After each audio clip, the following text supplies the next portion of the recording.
for us to go live. Because, you know, the whole delay thing. Oh, baby. Da- Ooh, mommy. Oh, wait. Ooh, mommy. Stick around with my We audio got settings because I don't look that good. 15? 7, what's... Oh, that's sexy.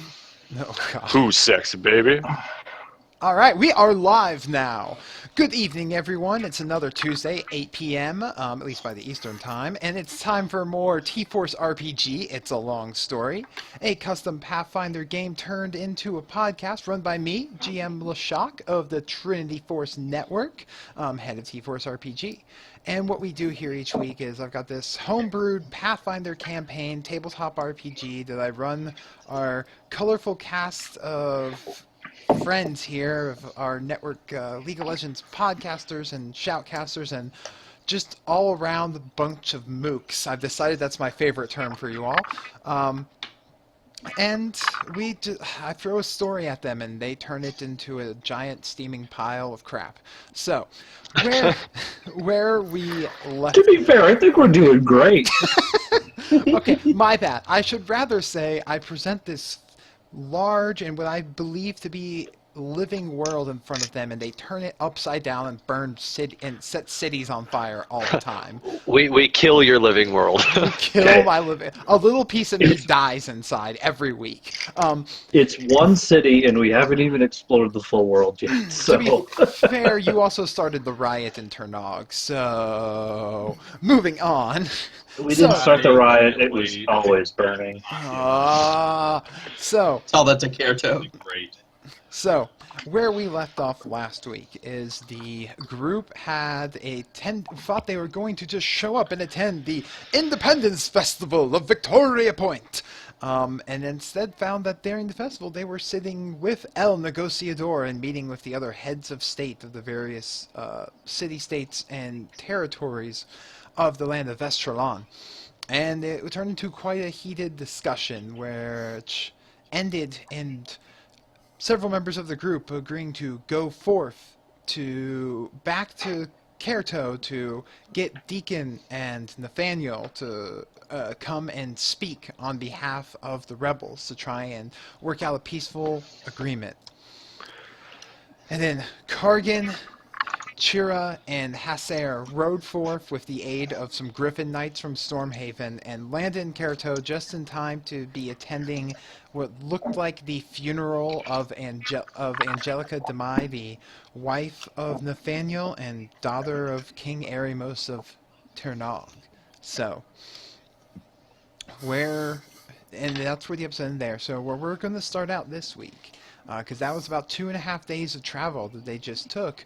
We still have our friends Hiram the Swift and Venrus Long Arrow and El Negociador back at the Victoria Point Festival, where, if I remember correctly, Venrus was on his way to have a sit-down conversation with his father, a little Long Arrow to Long Arrow. Yep.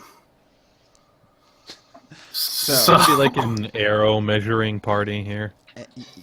that was on target. Boo. I hate this already. All right, so,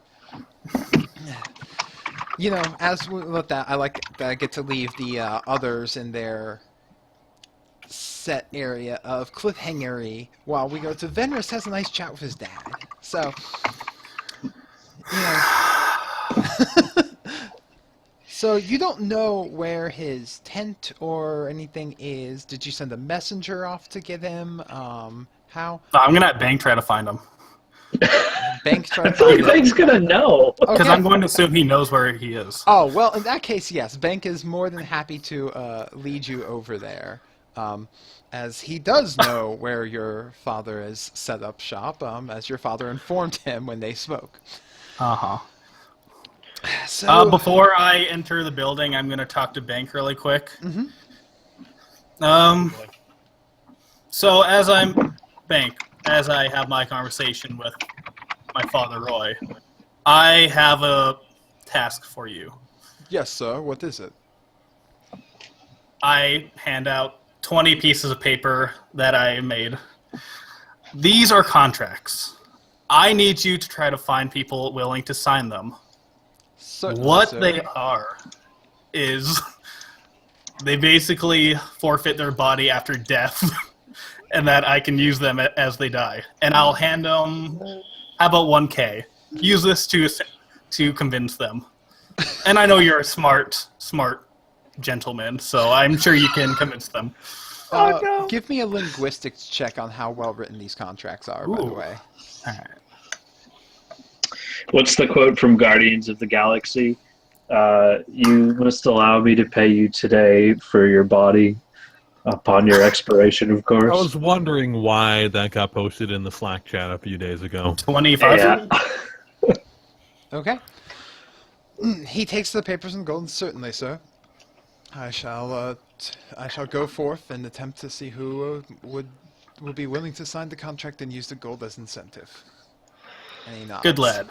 I pat him on the back, and I head in to meet my father. So your father has set up a real pavilion tent. I mean, not saying that yours isn't a real pavilion tent, but... Please describe to me what it is. Alright, so it is a large, like, 8-pole tent, roughly about 80 feet in diameter. Like, this is like a circus tent, but it's It's a castle tent. It's also got like the Long Arrow family crest all around it. There are two, silent, unmoving guards standing out front, and there's the and it's got this kind of like soft, light purple glow to it, enough that it kind of just like radiates enough light to see immediately like 10 feet around it, but it's not gonna like stick out like a beacon in the night. And this is your father's personal magically infused tent, because he travels in real style. He is always showing off. So. As you approach, the guards seem to recognize you and just gesture that you are free to enter without saying a word. All right. Because you know that they're not actually alive. Yeah, they're undead, of course, in Long Arrow fashion.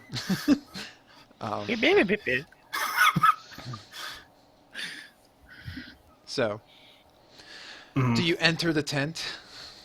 Oh, yes, I do. All right. And a little swag walk. All right. As Venrus enters the tent of Oedipal complexes, no. So you walk in, and it is, it's the interior is magically enchanted of the tent, so it's pretty much like walking into a manor house. It's still all just one large open room, but it's got soft carpet, and the walls seem to have hanging art, and there's a fireplace in the middle, and there, sure enough, is your father sitting at a desk at the far end. He seems to be going over some paperwork in front of him, with a large map of the continent sprawled out in front of him. And without looking up, McLaren goes, "Yes, son. You wish to speak with me?" Yes. You told me in the letter that I did not have the spine to confront you about what my original plans were. Well, here I am. Oh. What are you planning to do with the catalysts of the gods, Father? He stops writing for just a moment. Give me a sense motive. Sure. That's a 13 plus... 21. Oh man, you have sense motive powers. All right. Yep. So he composes himself very well, but you can tell that you caught him off guard with that. He takes the pen away from the paper, puts it back in the inkwell, and sits up and folds his hands and goes, "And whatever would you be speaking about, son?" See, me and my homeboy, the god Adarian, revealed to me what the catalyst was a while back. What's your end game with this?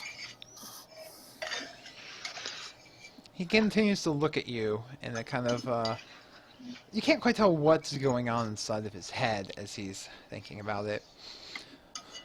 I'm not certain that I would per se know what this catalyst you speak of is, let alone what sort of devices I would have for it. Will, when I briefly talked to him, he knew somewhat of the catalyst. When I mentioned it to, what's the guard's name? Cabbard? Your cousin? Yeah. Yeah.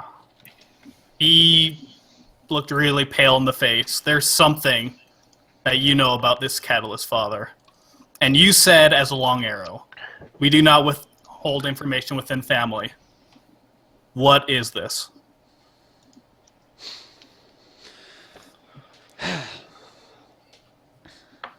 Well, I do believe I said to you that you have been withholding information. I have withheld much from you in the span of your life, as I have not felt that you were grown and wise enough to use information. Boom, roasted. As such as the father's duty and right to treat his child with the amount of ignorance that they show. So, let's speak hypothetically then. Let's say you know what this catalyst is that you deem that I have in my possession and have plans for. What plans do you think one would have with such a thing? To be God, to destroy them. I don't know. That's why I'm asking you, Father.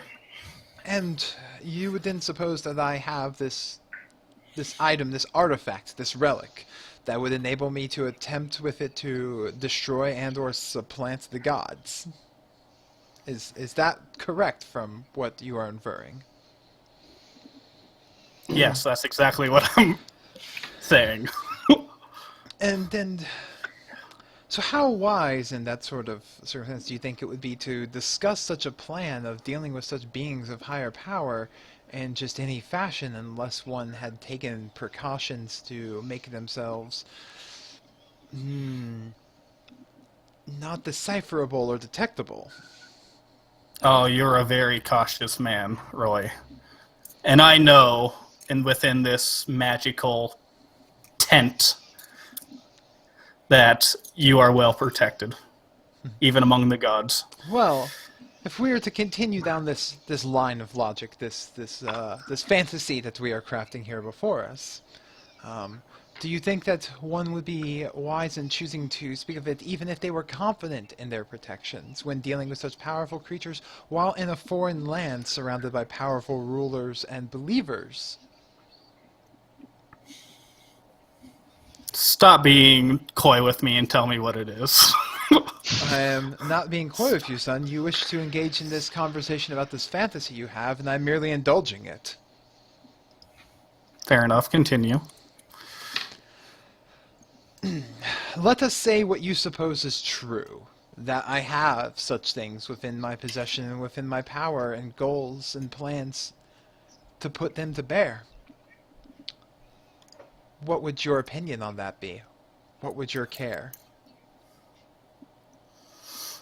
If the end game is to help the family of Long Arrow or of Turnog, or Timsold, sorry, I would be happy to help or no. What makes you think that you have not already, if there were such mechanisms in place, such things that needed to be done, what makes you think that perhaps you've not already been put the task to do them? Explain. I mean,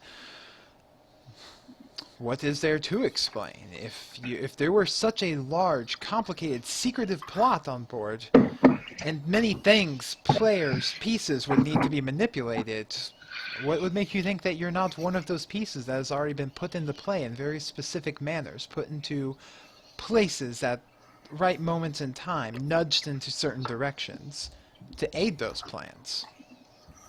As I don't mind being a pawn in your grand plan, Father, I would like to at least know what I'm doing to aid in this and what the end goal for us as a whole is.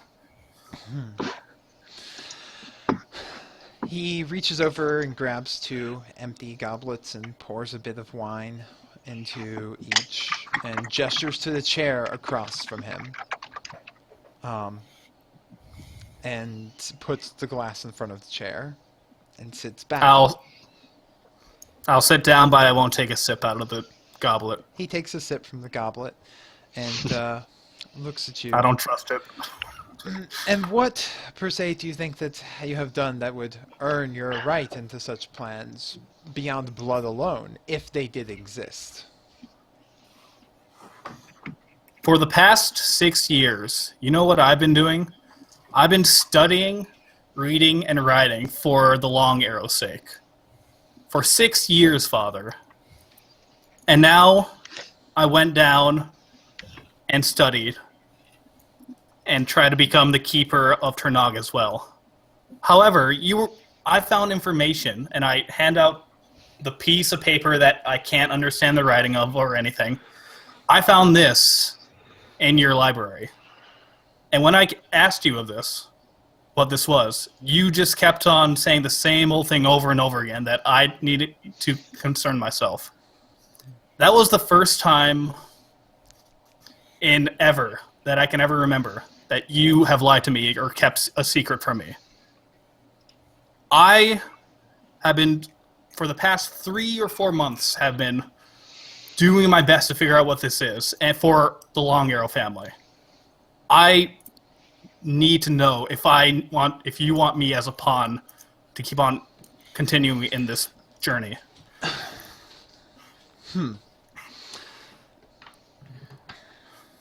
He looks down at the paper, kind of like flips it up and looks at it and smiles slightly. Yes, I do recall when you brought this up to me, and I do recall the many times that I've responded with informing you that it does not concern you. But if you are this adamant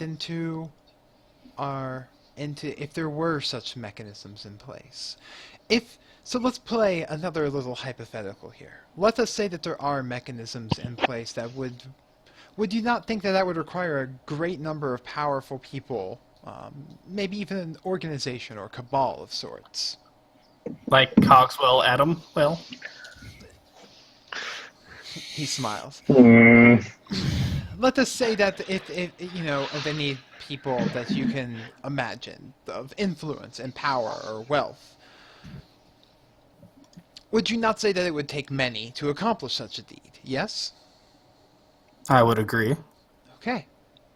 And how many people do you feel that it is safe to know all of the plans going forward versus just needing to know what they would have to contribute to continue the aid of the cause?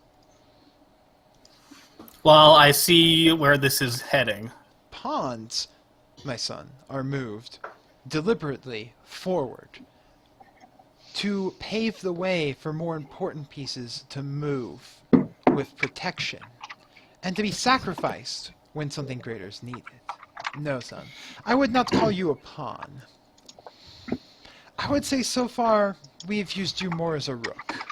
We have pushed you in a direction and watched you go as far as you can, and then set barriers in front of you to turn your direction.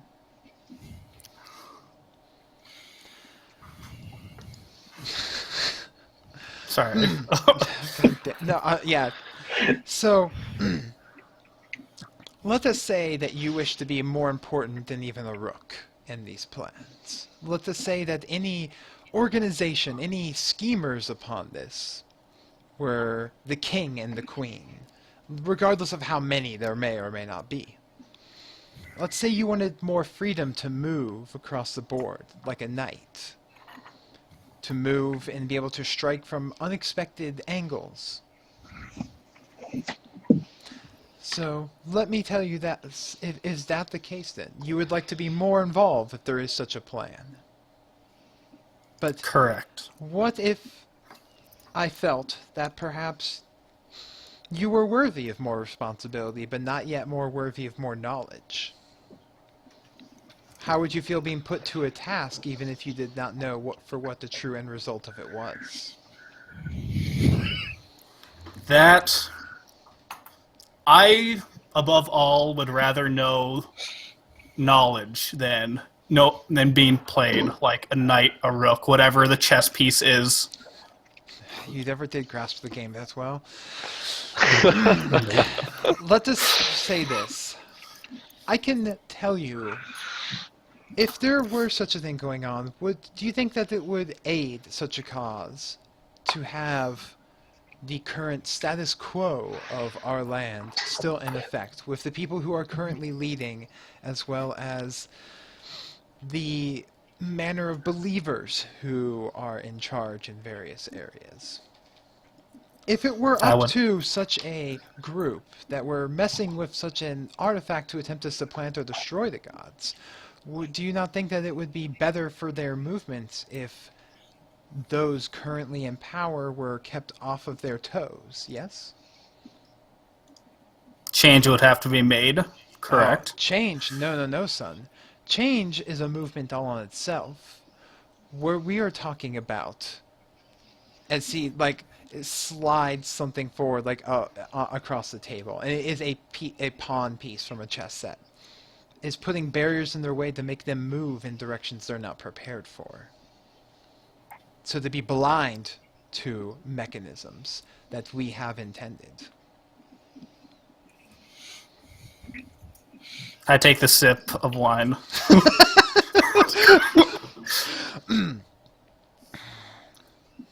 I will tell you this much. The catalyst is real.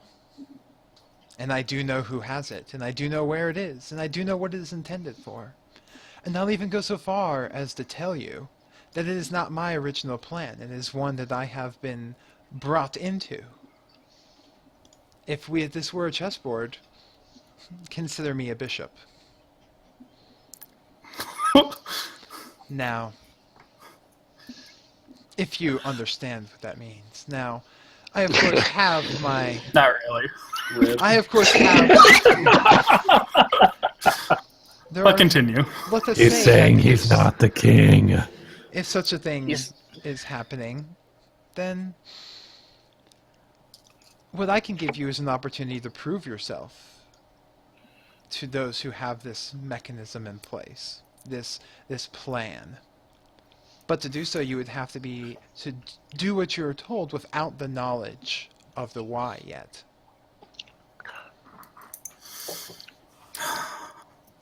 I need something if you want me to move forward, to be part of this grand scheme. Or else, I don't know what I'll do. He smirks. Oh, I think I know what you would do. Or at least what I would convince you into doing and thinking was your own idea. But this is the offer that I have on the table. For you, after all, you are my son, and of my blood, and therefore I believe are capable of great things when you finally understand what it truly means to be a Long Arrow. Alright, let's go down this rabbit hole. Well, you Tell see, me. all I'll say to this, that if these plans are real, and that the people behind them are working towards such a potential goal, do you not think it would be within their best interest to see this turmoil in Turnog drug out as long as possible? Yes. Well, very well. And I do believe that you have found yourself in a place of potential influence upon here. Correct. Well, if you wish, You shouldn't be listening to this. if you, No, we shouldn't. Thanks, LaShock. if you wish to be of potential aid there, then I will not ask you to harm or go against or anything to your friends, as we Long Arrows treat our allies true and reward those that are faithful and serve us well. But if you would use any of that influence that you have to ensure that this revolution continues in an unresolved manner for as long as possible, and then we will know, and then we can talk further.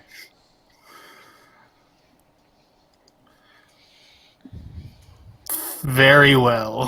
Fuck! I hate this too.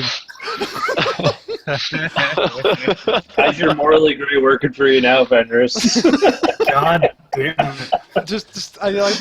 I'd love to reiterate that at the beginning of starting this whole campaign, Crazy Phil Venrus said to me, he goes, I just really want there to be difficult, morally gray choices where there's not a clear good or evil. That's what I really want. I hate you. I hate you. So, Isn't this fun? We haven't Fine. fun yet. Just want a So- happy ending. So I your, will dad, return. your dad's a part of the League of Extraordinary Pains in Our Asses. well then, son, what I would recommend then for you is for us to, you may want to see to those of your friends that have left, as from my understanding, there may be some grave news in the future. Oh, god damn it. He did it! As he reaches over and pats his faithful crystal ball that he always keeps, because well, you know that your father does practice necromancy. His most prized magical skill is that of his focus in divination. Oh, and scrying, my most favorite spell. While scrying has its uses, you know that he prefers to use it in the method of attempting to look into future events. Fucking A. Well then, he finishes his wine. Is there anything else, son? Well, my other thing I was going to bring up is a moot point, but I wish to have Bank removed from my vicinity. Truly, he is a most loyal servant, and there for your protection. Well, this is true. The rest of the party finds him very, let's say, suspicious, and they don't trust you either. So, in hindsight, they don't trust Bank.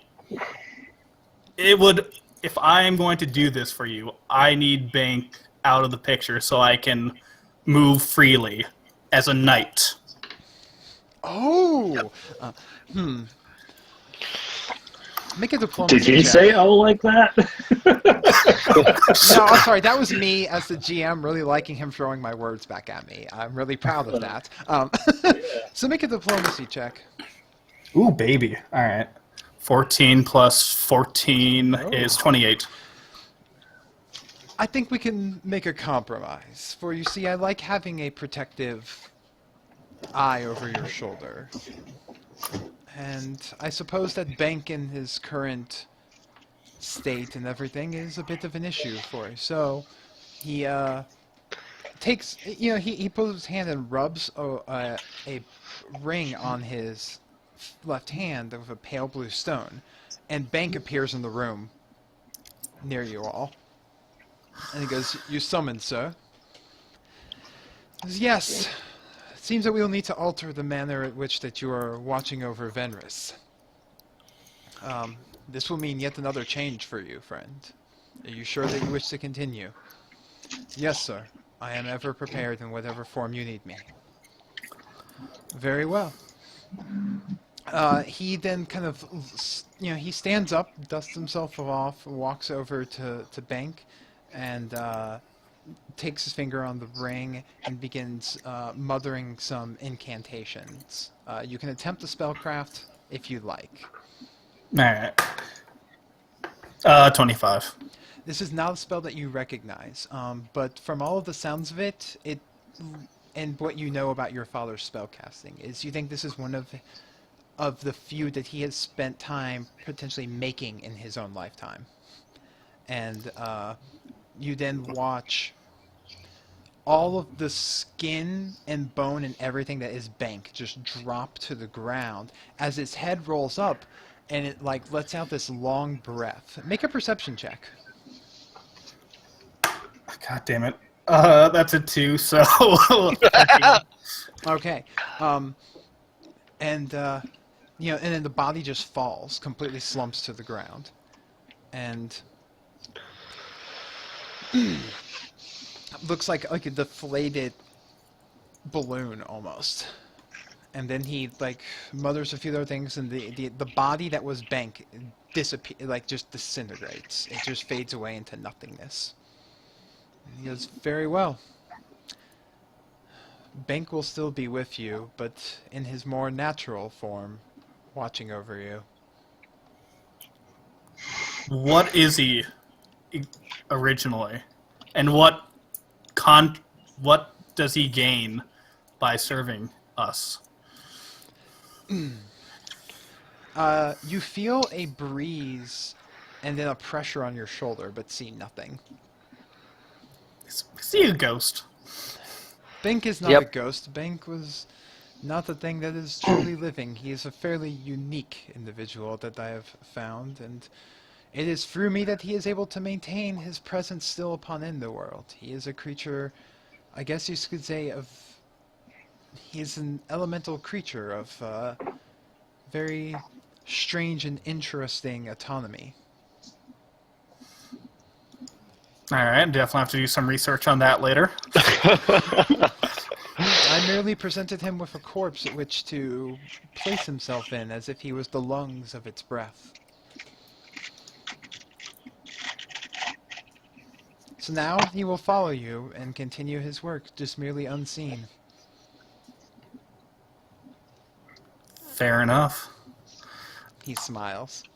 By the time I Can- extend this war, I will return and I will want answers from you, Father. Very well. If there's nothing else, son, I have work I must attend to. But I do hope to see you continually over I'm the sorry! festival. No, you're not. You're the worst person ever. If I knew any of this was going on, I'd vote to kick you out of the group. Yeah. Yep.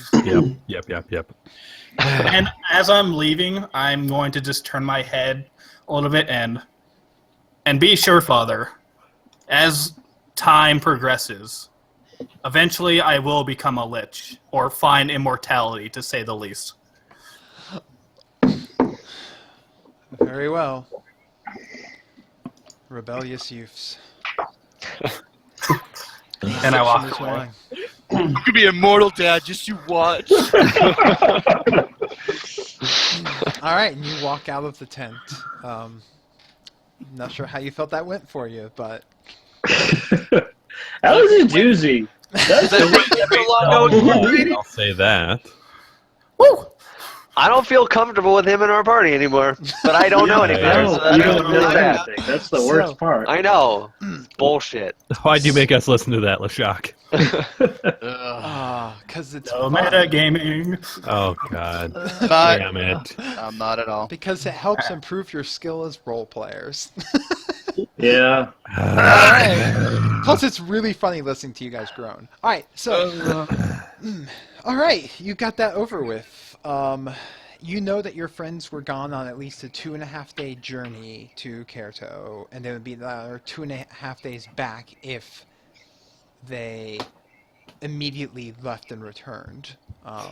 So that gives you a few days of time if you're wanting to do anything in your down moments. Hiram had already informed me what he's doing for the next few days. Are you just, now that you no longer have a visible bank to spread your word? Yeah, so originally I was going to cast the spell differently, but seeing how things have progressed. And what spell are you I'm- casting? Well, I first believe I'm it's gonna betrayal. I'm going to try to find Hiram and talk to him. Oh, well, okay. That's not difficult. You can find your friend. He has, but where you find him is is the more interesting thing.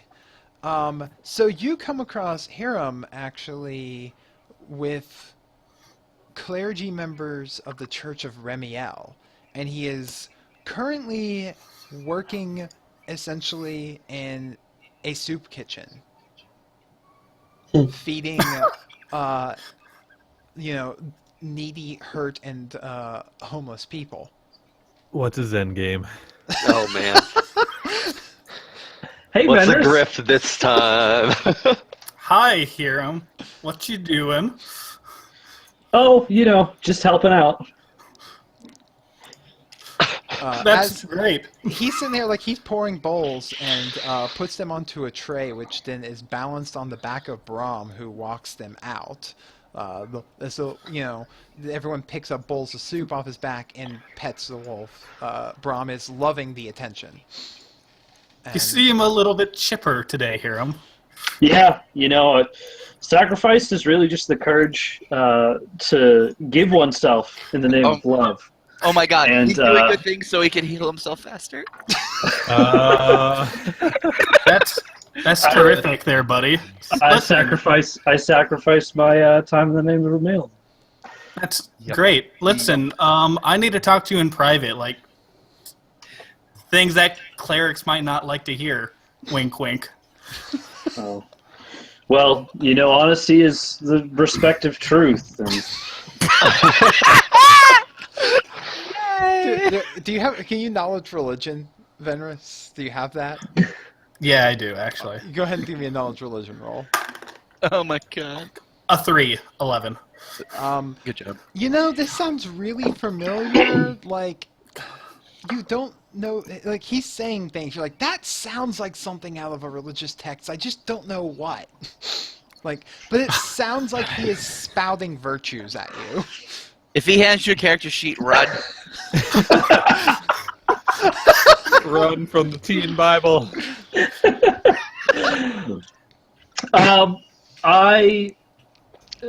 Listen, I've got a lot of work I have to do here. Unless this is a pressing matter, maybe we can meet up later on today. I have to check on some armor that I'm having made for myself. Could you meet me there? Yeah, sure, we can meet there. All right. Roundabout what time is it? Right now, it's gonna be like 2 in the afternoon, like a late Okay. lunchtime. And what time would the local blacksmith who I gave the scales and the money to make armor into be open until? They will be until sundown. Okay. How much did the healing hand thing heal me for? I'm currently at 8 damage to Dex and 5 damage to Con. You should have been restored back to 9 and 9. That's what your stats should be at, because you were at 3 and he healed 6. Okay, look at my character sheet really quick and tell me if I'm at where I need to be. I will continue to work until sundown, just before sundown, when I'll go and check on the status of my armor. Yeah, I'm just gonna goof around until then. Okay, you're looking pretty fine there, honestly. All right, so then evening time comes, and the two of you go and meet up at the blacksmith. As you are there at the blacksmith and both arrive, you see a familiar large figure standing there talking to the blacksmith. And wait, I have his name. Oh my God, where did I just? I gave it to Mott, and then I forgot his name off the top of my head. I don't recall receiving names. All right, well, anywho. So you guys arrive at the blacksmith's, and there is your friend El Negociador talking with the blacksmith. El Negociador! Oh, hello, friends! And how are we doing today? I am fantastic. Your festival is grand, and I'm hoping our mutual friend here has some very good news for me.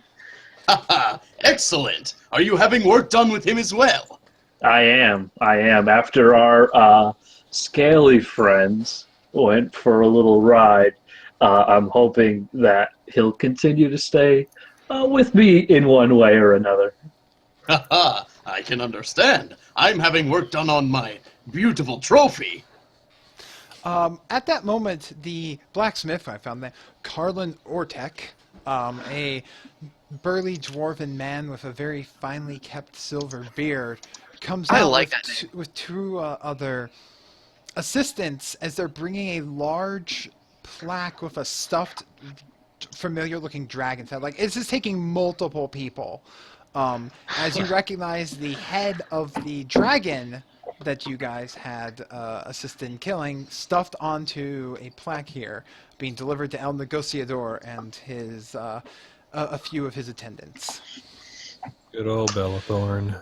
I put my hand on the dragon's head and go and say, "Old friend, if only you had learned as I have that money does nothing." Towards the hand of Ramil. Venris, that you just heard that, and I don't know what that sounds Yeah, like to I'm you. really shocked. Roll for throw up a little.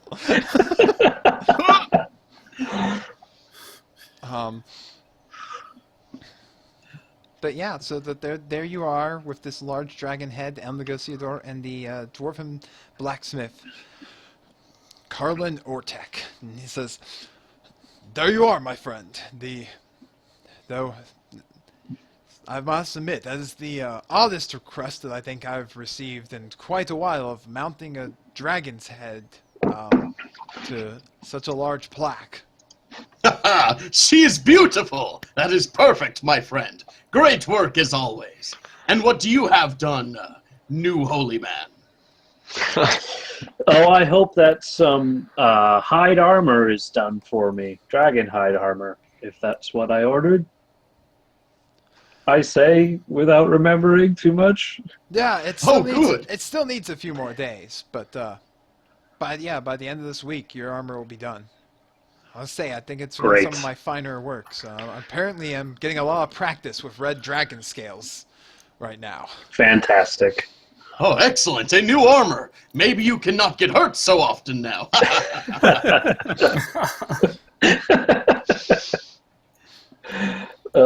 Hiram also laughs jovially. Gentlemen, do either of you have plans for dinner? Oh, No. I don't eat. I just point at my ring. I'm trying Oh, I look completely away from Long Noodle and pretend he didn't say anything. Hero, you are invited to come join me in dinner up the hill at the tent if you would like. That is fantastic. I would love to. However, I am after having a brief word with my companion here. I'm going to see if any of the priests of Ramil locally need any assistance and potentially have a modest meal with them for the night. But I thank you for your invitation, as I know your ale is choice. Of course. Well, enjoy your groveling. May it lead to a speedy health. You both have a wonderful day.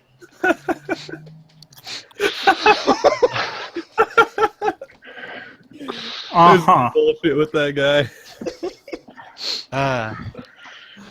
So, Hiram, can we talk somewhere private? Sure. Oh, yes, of course. Let me not keep you.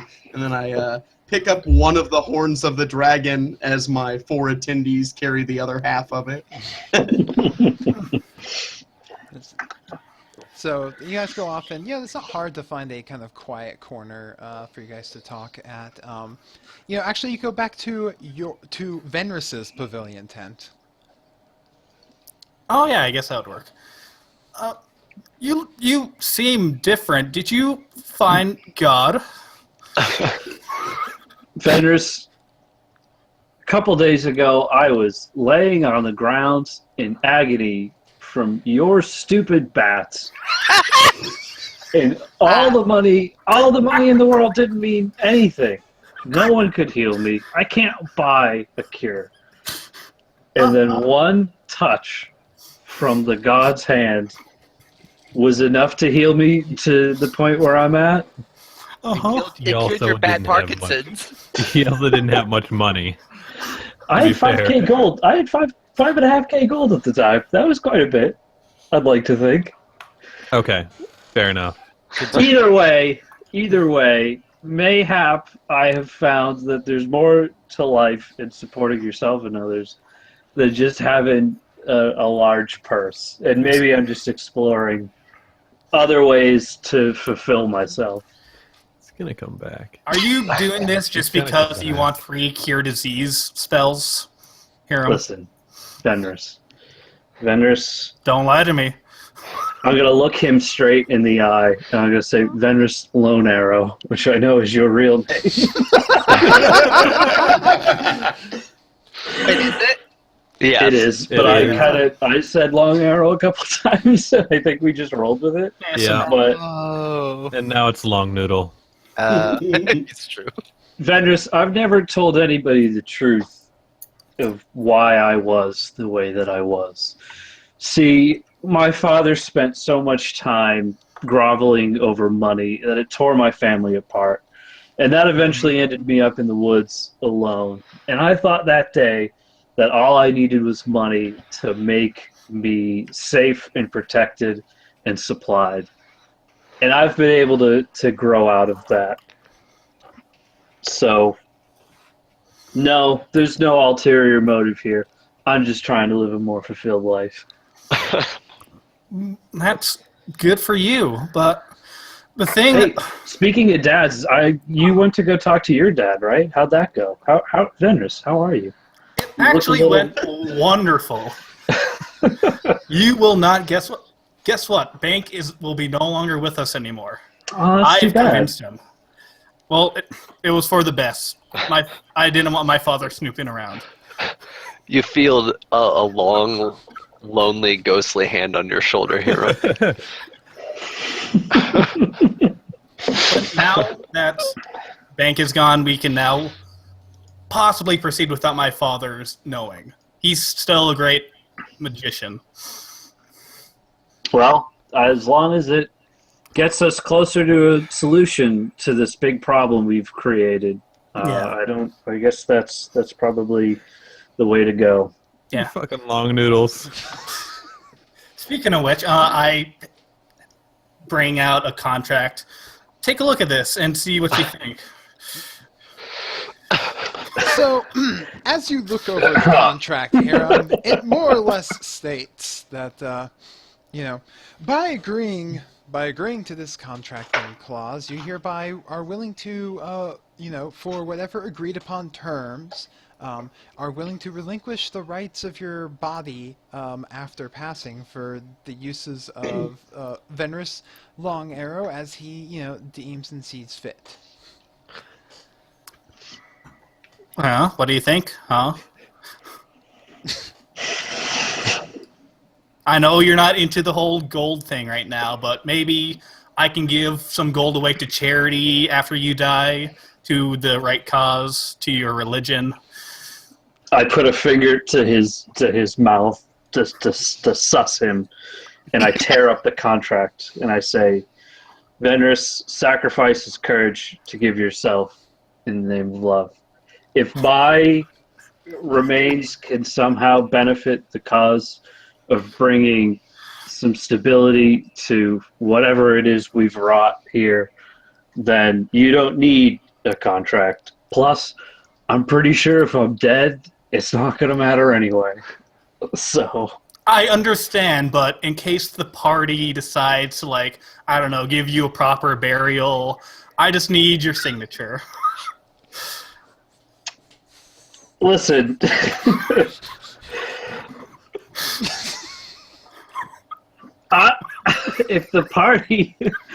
it's against the party's wishes,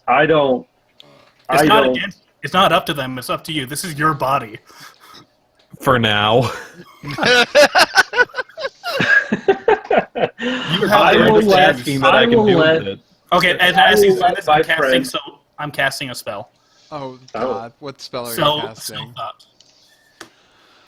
You plant an idea concept in the mind. The subjects are genuinely these ideas are own. Not required to act upon it. This kind of And basically, what I'm trying to get the thought into his head is wow, I can actually be useful after I'm dead. And I've been friends with Venrus for a long time. I think he deserves this. Okay, Hero, I need a will save. I hate you. Fuck. I hate you so much. Yeah, can we kill him? I pass it? Yeah, you pass it. Okay. Venrus is either going to live to become a lich or just get murdered by the party. It's going to be fantastic. You better hope your ass doesn't slip off. Yeah, like I if anything, any little whiff of something smells shitty. You're still around assuming me. I'm not against or whatever. Anyways, We'll let it go, we'll let it go. moving on. So, okay. Yeah, you pass. Yeah. you- I don't. So the funny thing is actually, Hiram, is that you're in Yeah. the middle of this conversation and suddenly,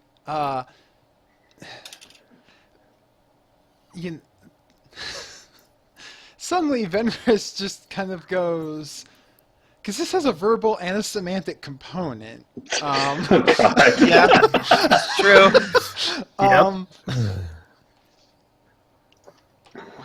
So many bad things are happening. Oh, but you know what? Well, you've got to keep in mind that I don't know anything about. All right, never mind. spells. You're right. Because also, Rosis doesn't have a casting time, so it just happens while he's speaking it. That's a fucked up spell. Oh my god, you're right. Moving on.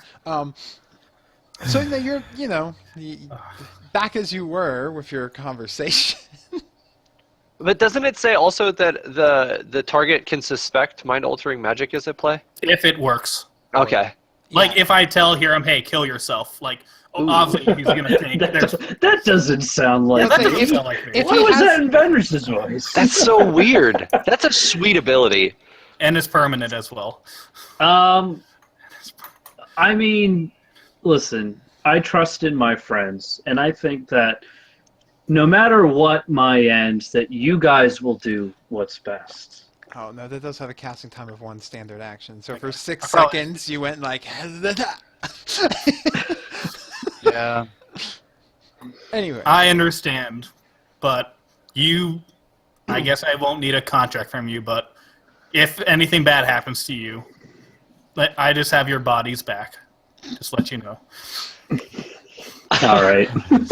Okay. So is this conversation? We hug. roll. I accept the hug. Roll for contractual sexual tension. No, that's not the connotation I'm trying to sell here. Really? Natural 20? Alright. You're really aroused thinking of the dead body of Hera.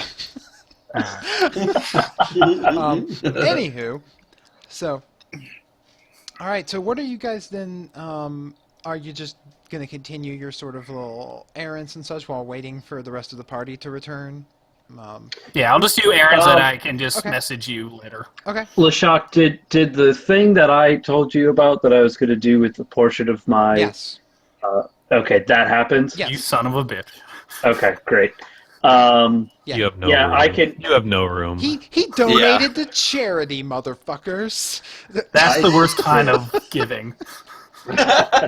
I gave, actually I haven't deducted yet. So I spent, it was 1,000 gold on the armor, but I gave 2,000 gold, one half of which went to the Church of Ramil, and the other half went to the poor people of Victoria Point, which I couldn't go and give myself because they're a day away, and I didn't know how long you guys were going to be gone for.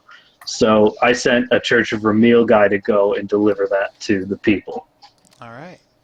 Well, then we're going to go ahead and cut clear across the mountains to Kerto, where we have Kargan, Chira, and Hasser overlooking having just arrived at the funeral of Angelica Demai. As you know, Nathaniel and Deacon, as Deacon said the last words, and him and Nathaniel began putting dirt over burying the body that's been lowered down. The troops all begin to kind of like they're no longer staying at attention and begin like dispersing slowly. So for a few people, like the close ones, like some of the farmhands and everything, and are all kind of sticking around a bit. But the funeral's ending and dispersing. So what you doing?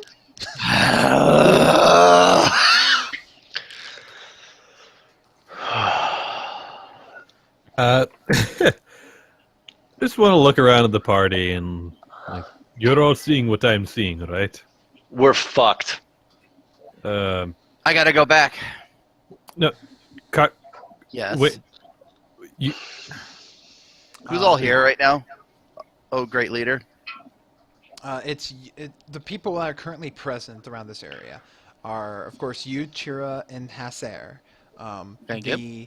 The demise siblings of Deacon, Nathaniel, and Tabitha. The other members of the Revolution, Urig and Ashton, as well as the young boy that apprentices under Nathaniel. Actually, I don't think you've gotten his name, so, but he's there. Carrigan, I know what you're thinking, but please give us an hour's time to at least survey the situation a little bit closer. I know something isn't quite right here. We need to find out a little bit. But I do agree. It would be best to warn those still in Victoria Point of what has happened. As you guys are speaking, actually, Tabitha notices you and walks over to you all and says, "I'm sorry. You've come back at a very sad time." What is happened here? Here, let us come with me. Let us leave my brothers to their work. And Can I use my horn really quick? you're gonna sound your horn? Create a circle against evil in this sanctified area? Yes. Karya's getting horny. It's not that big of a circle, but and it's not permanent either. Oh. You tried. It's something tried, that you okay. use in like a situation when you're facing with something evil. You're not sanctifying the ground, but plus it would be really kind of like thirsting here at a funeral. All of a sudden you're like, like It's the tradition of my people. Tradition of my people. Don't I press look at him like, don't lie, Corrigan, you piece of shit. This is a funeral, for fuck's sake. I could play a song for a funeral, a very sad song. Yeah, A not out dirge. of that horn. That's a war horn. We don't I mean, need- it would be No after one the needs situation. no one needs to hear a war horn right now. So she kind of This situation's bullshit. So she's like kind of Tabitha's trying to like guide you like away from the funeral to talk to you. I'm not sure if you're following or allowing yourselves to be guided. Yeah, I'm going. Okay. So she kind of gets you over and back towards their farmstead and goes and gets a cask of wine and some glasses and everything and sits down and goes, "Please sit. You must be tired from your journey. I will fill you in to the best I can of what's happened here. While you've been gone, we've continued the work. Deacon has worked with Jurg and the rest of the Hawks at helping train the rest of the people to fight better and be more organized. And, just 2 nights ago, we were awoken in the household to the sounds of Nathaniel screaming, and we all ran in there, and we found Angelica dead in the bed, blood everywhere. Her throat had been sliced open, the dagger was still in her neck. Do you know who did this? We don't know. What are your thoughts on it? My brother's, Nathaniel is all but in shock. He has spoken very few words since it's happened, and he's just basically been moving almost like a zombie. Deacon is furious. He is beside himself with rage. He thinks that this was Arimos, and you heard his words. If he can't control his daughter, then no one can have her. And the dagger does bear his seal, so it's hard to say. Would there be any reasoning with either one of them right now? I'm not certain. That depends on what you mean by reason. Tabitha, we just came from Victoria Point, and there was a conference there with all the peoples of all the great city-states, including Tirnog. Erimos was there. We spoke to him, and we had reached terms to which we could solve this solution diplomatically. And we come back to this?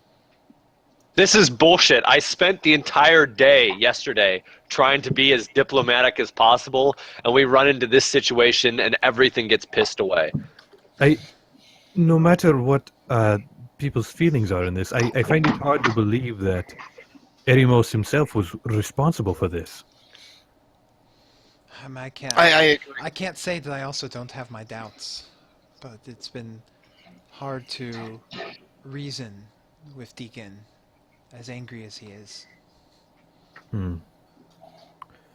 Perhaps maybe Anger's understandable, but maybe you could reach him better. I don't know, but And what about Jureg?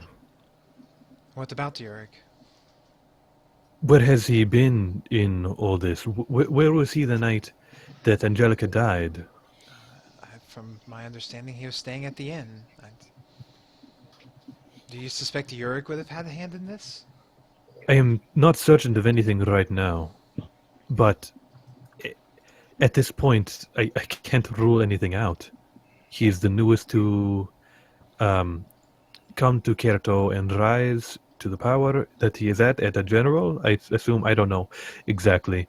But please, Tabitha, please, I caution you to keep an eye out for anything. If anything suspicious comes around, you must tell us. Not to mention he was a supporter of the Old King and has a lot of hate towards Eremos. Background noise, Mott. If we can solve this matter without shedding more blood than we need to, I wish to take that route. We need to stop Deacon before he leaves on a bloody crusade to Tinog. Well, if there's any way that I can help, I've tried. They won't listen to me.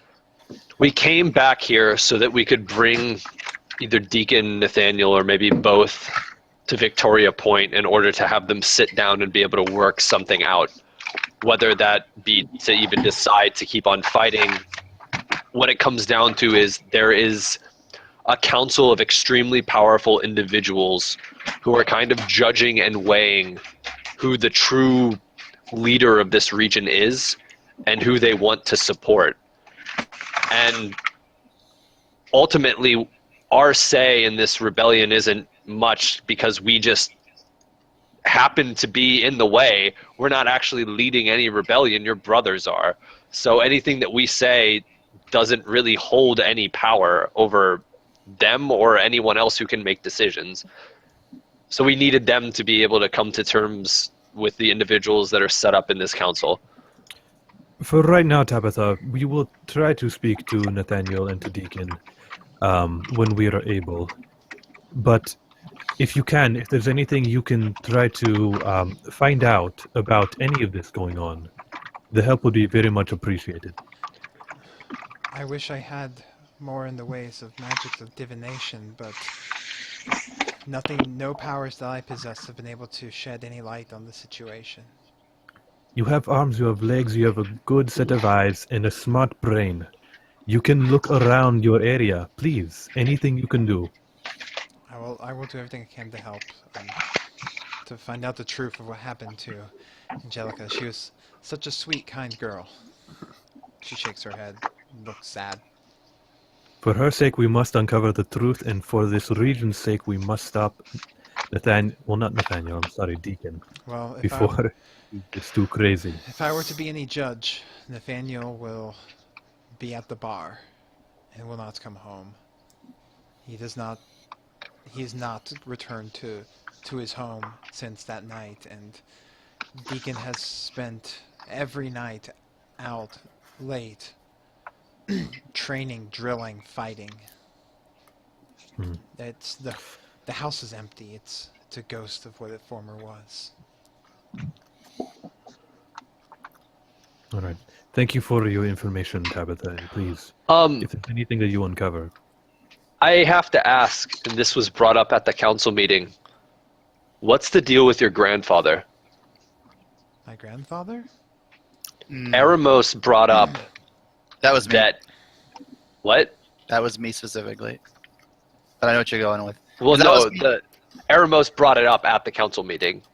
He specifically said that he can't trust Angelica in Nathaniel's hands because of the He- history of the grandfather.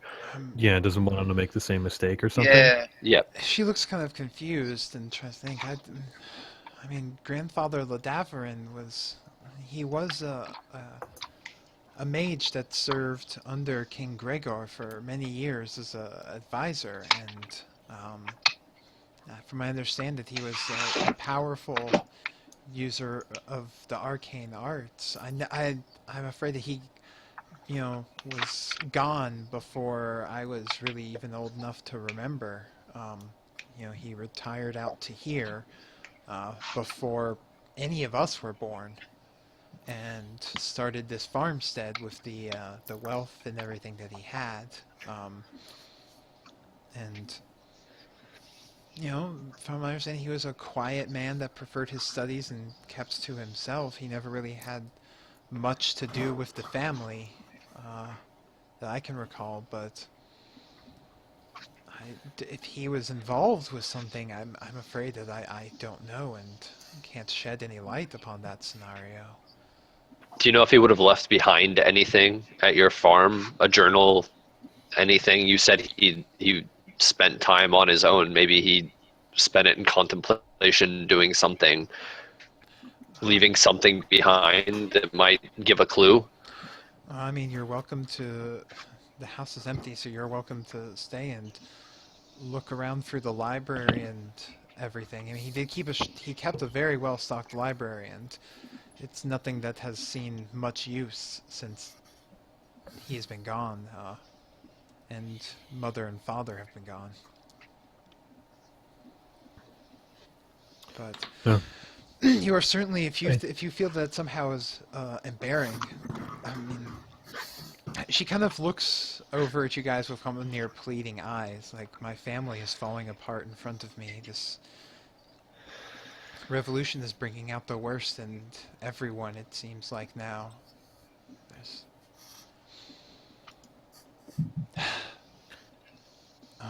Well, I look around. Please, if you can... I look around. Oh, go ahead. Sorry. Yeah, I think I know what it is that we need to do, and I get up to leave. So let's go. All right.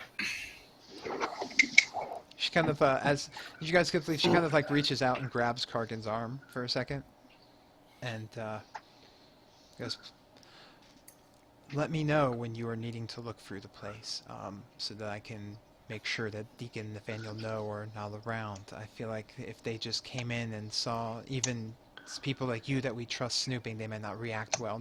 And she slips a key into your hand, Kargan.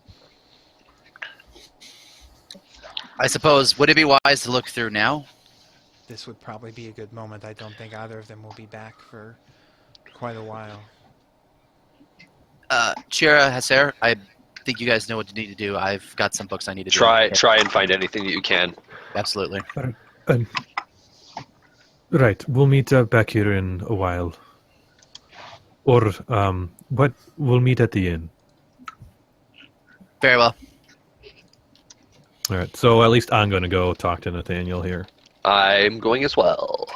Does anyone want to at least check in with Deacon? Well, I guess it's just the three of us. Yeah. Yeah, it's just us. Yeah. It might be good for one of us to, like, just maybe not talk to Deacon, but at least kind of... Keep an eye on him. You're right. Okay. I mean, I can keep an eye on him. All right. If you want to go talk to Nathaniel, that's fine. I can keep an eye on Deacon. Okay. I'll be with Tabitha, and I'm going to kind of talk to her a little bit more because I got questions. Okay. So Tabitha takes you into the house, Kargan, and shows you to the library, which is a large library filled with many row shelves of books. It's a room that takes up pretty much the entire third floor of the DeMai family estate. And it is just lined with books that are all very kind of dusty a bit. And you look like people have... Occasionally it looks like someone's come and cleaned, but no one's used this library in many years. See. Then Chira, you are going off to find Deacon and keep an eye on him. All right, and Haser is off to the bar to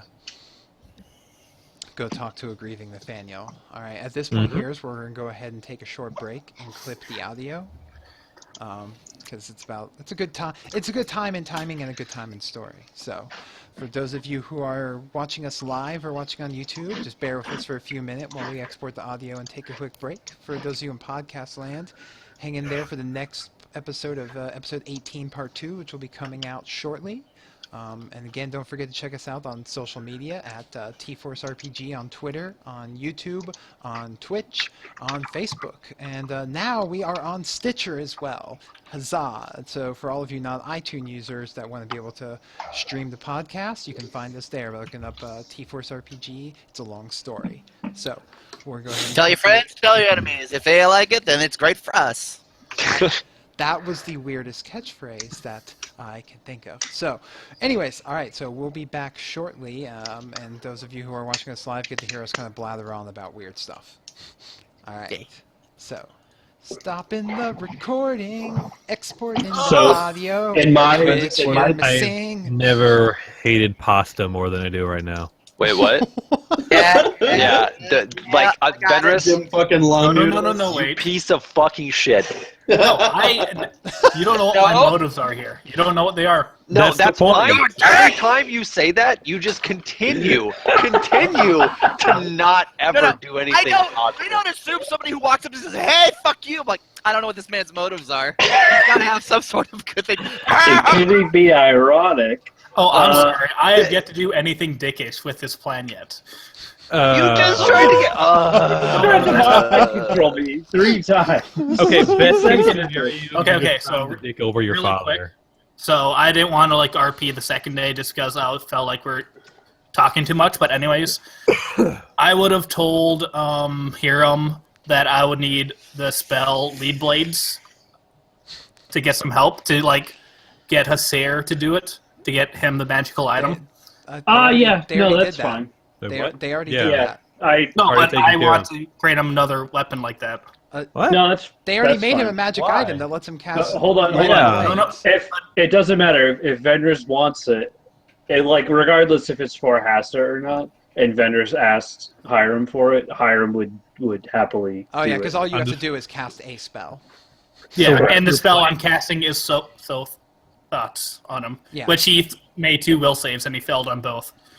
But And I I- was. so- you have to. He was with the if we're priest. playing if we're playing a DRP, you also have to play in mind. Yeah, Immediately after our conversation, I went to the priests of Ramil to go and basically just work all night.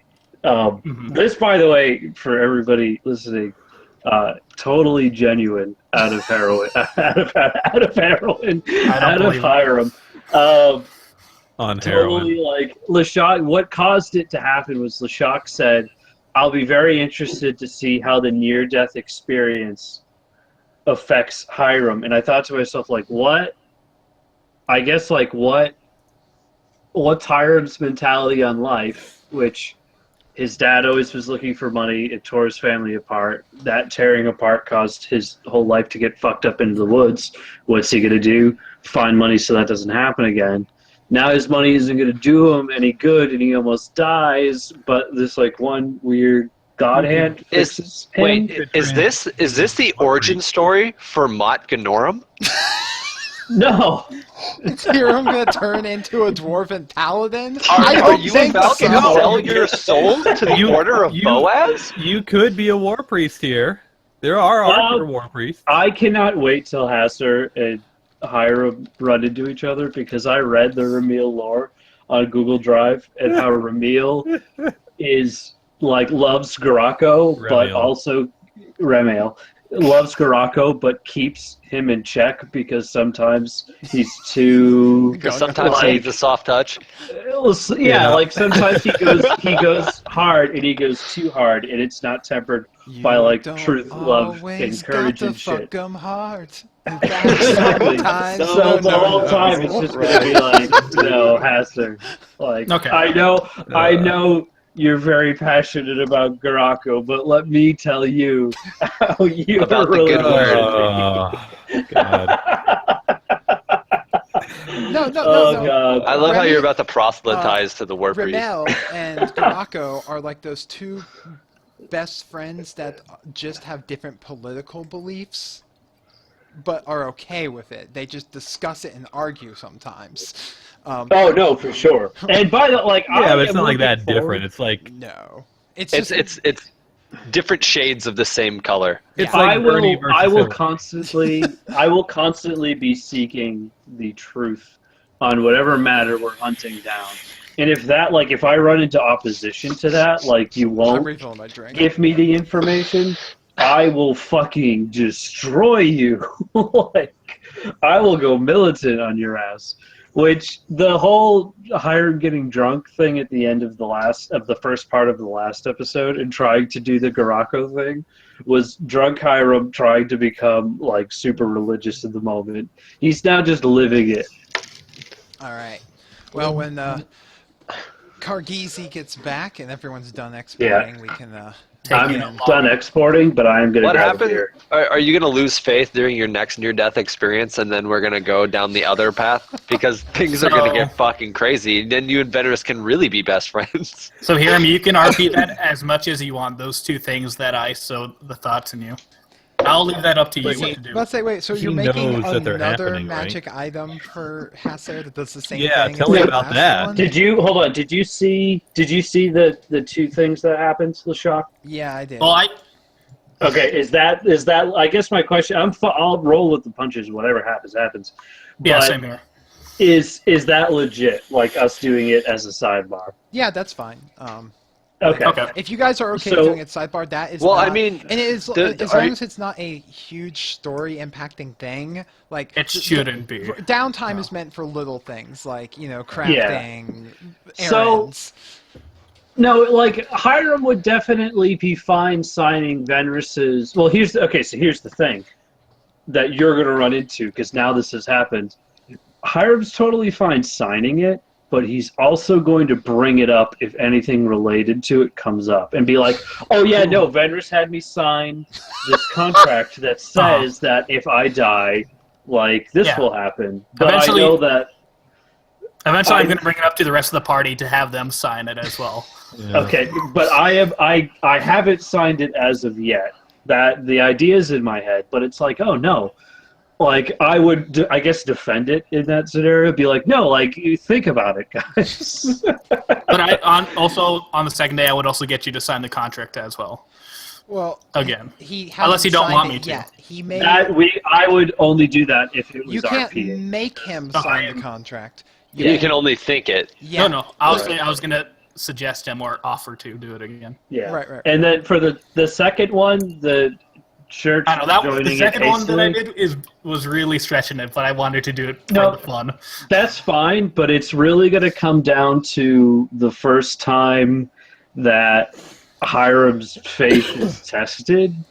In that, I want to leave up to this is metagaming in a sense. Which is fine. But I just that I wanna- want to leave up to Yeah. a roll. Like, oh, fuck, I just rolled like a 2 when testing my faith. Well, As I now said, I'm like going to this- fucking go back to old All Hiram. right. You don't have to do like what I casted. You just I have gotta the grab a beer really quick. Right. I know. He has the thought. Yep, we all think exactly. things that we never do. like, hey, maybe I Lord should kill knows myself I today. do. Right. Yeah, God, I could like just- it could either be the most worthless spell. Those or are called awesome. invasive thoughts. Inception. But like when you're driving for way too long, and then you're like, if I just like ran into this side Yes. rail, that Right? would Yes! Exactly what it Oh is. my That's an God. invasive thought. Like, I could just drive Except off for this just bridge. always in the car. I could And just- supposedly, if you have those a lot, the people who typically have a lot of invasive thoughts tend to be more empathetic towards other people. that makes Which sense. So is really you- weird. The more often I think about how I could harm myself or others randomly, like, Yes, if I the more just- empathetic you are. that's Or because you're the a fact that you sociopath. because the fact that you don't do it, possibly, Well, it's the fact that like you're thinking about it because you don't want to do it. Like it's something that you wouldn't Unless do. you do want to do it. So, okay, all right. Well, is everybody? What Well, is this item you're talking about, Ventress? Well, we'll get Oh. to that because it's time to get on to the second part of the show. Don't you worry there, Hiram or Hasser. Yep. Okay, hold on. Mott is recording. I got And- plans for you, baby. LaShock. I don't The understand. shock is recording! Fenris. Everybody hates me. Not yet. Kargan. Gonna be taking this next episode to Reading Rainbow. Go on. Kira Jaden. Just wait till I stab Benris. You can try. Asair. Yep, I'm recording, and as far as I know, I'm still cool with Venris. Ooh. I have a question. Oh, If we cut out his tongue, would he be able to cast spells anymore? It You'd was have to take all- silent spell as a feat, but yes. El Negociator. Full of noodles and happy to be here. Oh boy. Man, All right. I need to know how you do that voice so good. Well, that's a Come on, tale for come on. another. I definitely don't All right, practice it. as we're starting back in here, can we just get a little on the Negotiador voice, because we're not certain how much we'll get out of him in the second part of the episode. Come on, I have to have my Yes, of course. Let's get back to the video. All right. By that, you mean Just All right, have, so- like, El Mark almost Negotiador didn't do, have like, to a edit his recap audio. Oh, no, before totally every does. episode. No. What we're going to do is me and Blackhawk are going to start recording the lore of my world as through the form of El Negociador telling that stories to the children of Victoria Point. Yes! Yeah. Give me all of those It's stories. going to be story time with El Negociador. It will be fun. Which means that also Spread around the lore may not be accurate, which is going to make it even more fun. So, moving on. Welcome back, everyone. For those of you, this is TForce RPG, It's a Long Story, Episode 18, Part 2. For those of you who are watching us live on Twitch or the recap on YouTube, welcome back. And for those of you in podcast land, you know, well, where we last left off, Venris had a very interesting encounter with his father, attempted to get Hiram to sign a contract saying that he could have his way with his body once he died, and we learned that Hiram has had a religious experience. Please clarify that. Nope. God damn it. That's literally what the My mind contract keeps says. telling He me can do no. whatever he wants. Okay? But my body's telling me yes. Mortis. You'll read the contract soon enough. Don't worry. God. So, as we were saying, the rest of the group, then with Kargan, Chira, and Hasser, we cut to them over back in Kerto, where they catch the end of the funeral and have a brief conversation with Tabitha Demai, and she tells them what's gone on, and they've all decided to keep it. Each one of them is keeping an eye on a different Demai sibling, essentially. Kargan's going to go spend some alone time in the library studying with Tabitha. We're gonna hit the book so hard. Yeah, you are. Yeah, Kargan's going to show her the index. But, and then Bookmark that, put in your favorites. Chira has gone off to find Deacon and keep an eye on him.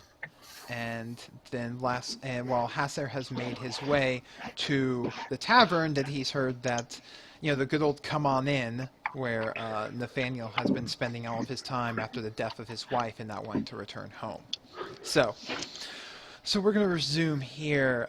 This is an episode of a lot of individual interactions here. So here's the real question: is who are we going to start here for? Was Kargan, Chira, Hasser? Who wants to go first?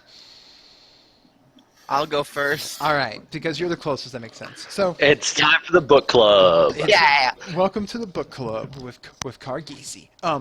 So yeah, she go up there and she, activates some magical lights in the room, and this is large, very nice library. Takes up the entire third floor of the house. There's a couple couches and everything, desks. At the far end of the wall is a large map of the continent with, it's outdated. Rocktub's Rest is not on there, and there's books everywhere. And she turns and looks at you and goes, "Here's the library, Kargan." Now, if I were a very powerful wizard and I had some secret stuff that I didn't necessarily want everyone to know, I would probably keep it in a journal in a secret hiding spot. Do my eyes find any sort of secret hiding spots anywhere in this giant library? I don't know. Why don't you give me a perception check, baby? That's gonna be 24. So you kind of start like walking around, looking around the room, you know, trying to find any sort of like secret compartment or hidden door, and you're not able to find any like kind of secret compartment, hidden door. But what you do notice when you look at, as you're walking around, you actually look at the map, and the section there of Kerto, and something that kind of actually sticks out to you is that on this map, when you're looking at the world, you can't see the pine grove.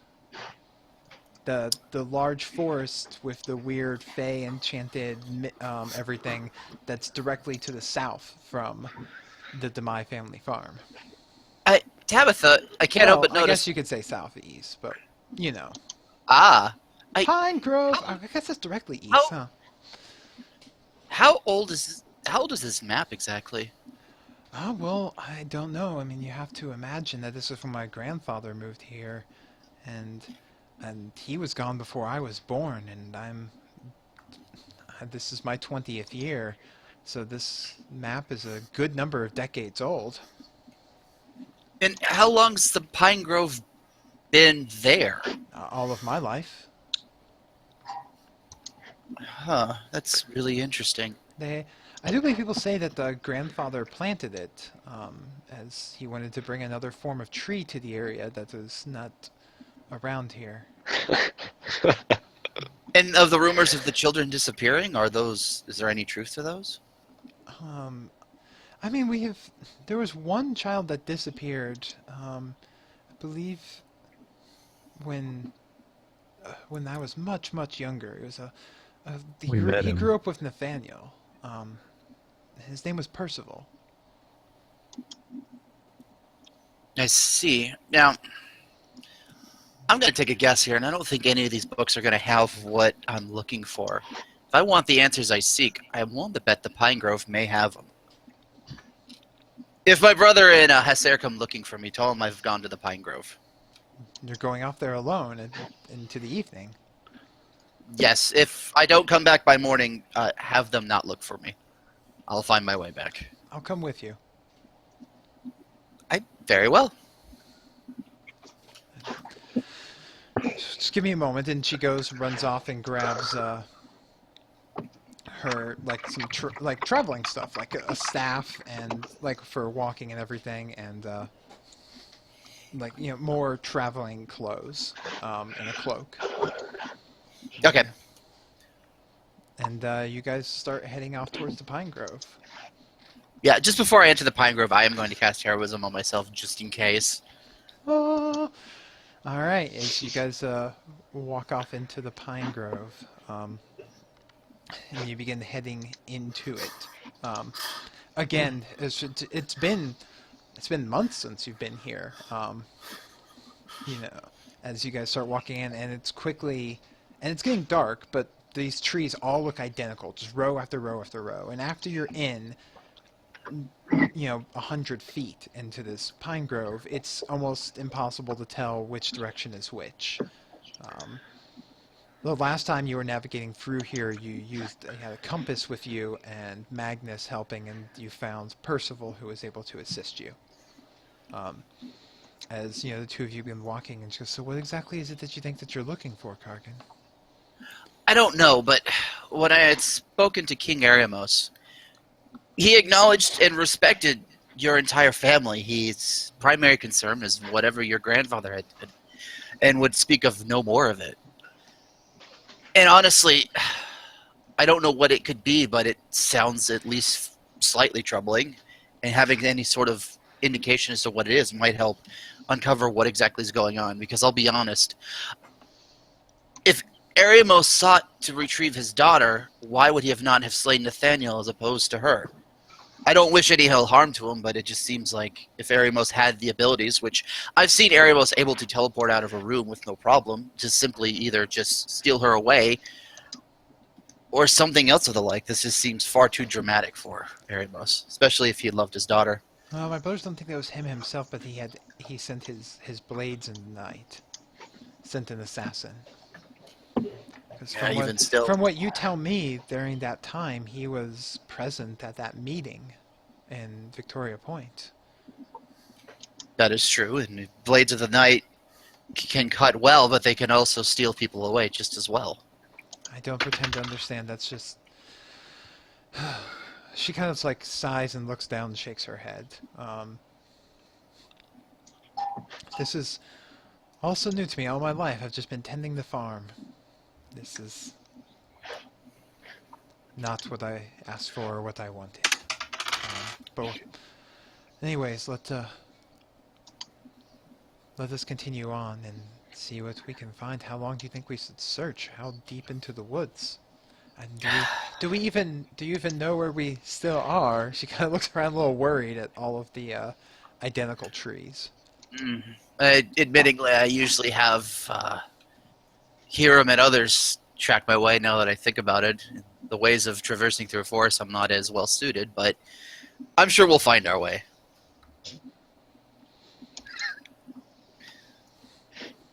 Okay. So... Oh, give me, I guess, a perception check as you're going through the woods. See what you can see. 21. Okay. So, you go around and you're looking everywhere, and all of the trees look so identical. They're the same height. The branches all look about the same distribution. And as you keep studying them, you become more and more convinced that all of the trees are identical. And you remember the last time here that they were magically enchanted, that when Hasser broke one with his meteor hammer, that it healed itself right in front of you. Indeed. I need you to make me a will save, Kargan. Oh boy. What is my will save at? Yeah. Oh yeah, I got a plus 3 to that. Or yeah. 25. Oh, okay. For a brief moment, you find yourself kind of wandering in a direction that you're not even thinking about going. Like, you just start kind of like veering to the left. And you're like, what am I doing? I wasn't... And you start walking back the way that you were. And you kind of shake I stop your and I go, head. Percival, are you out there?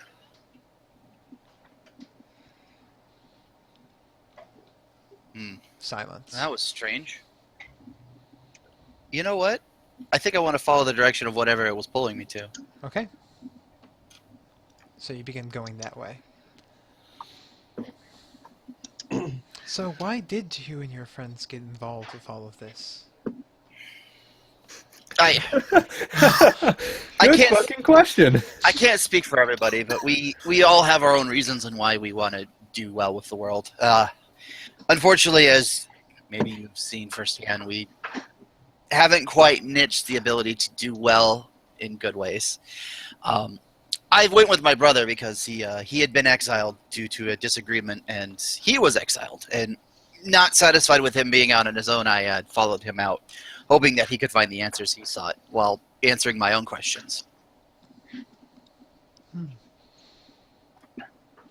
She kind of looks like she's pondering that for a moment.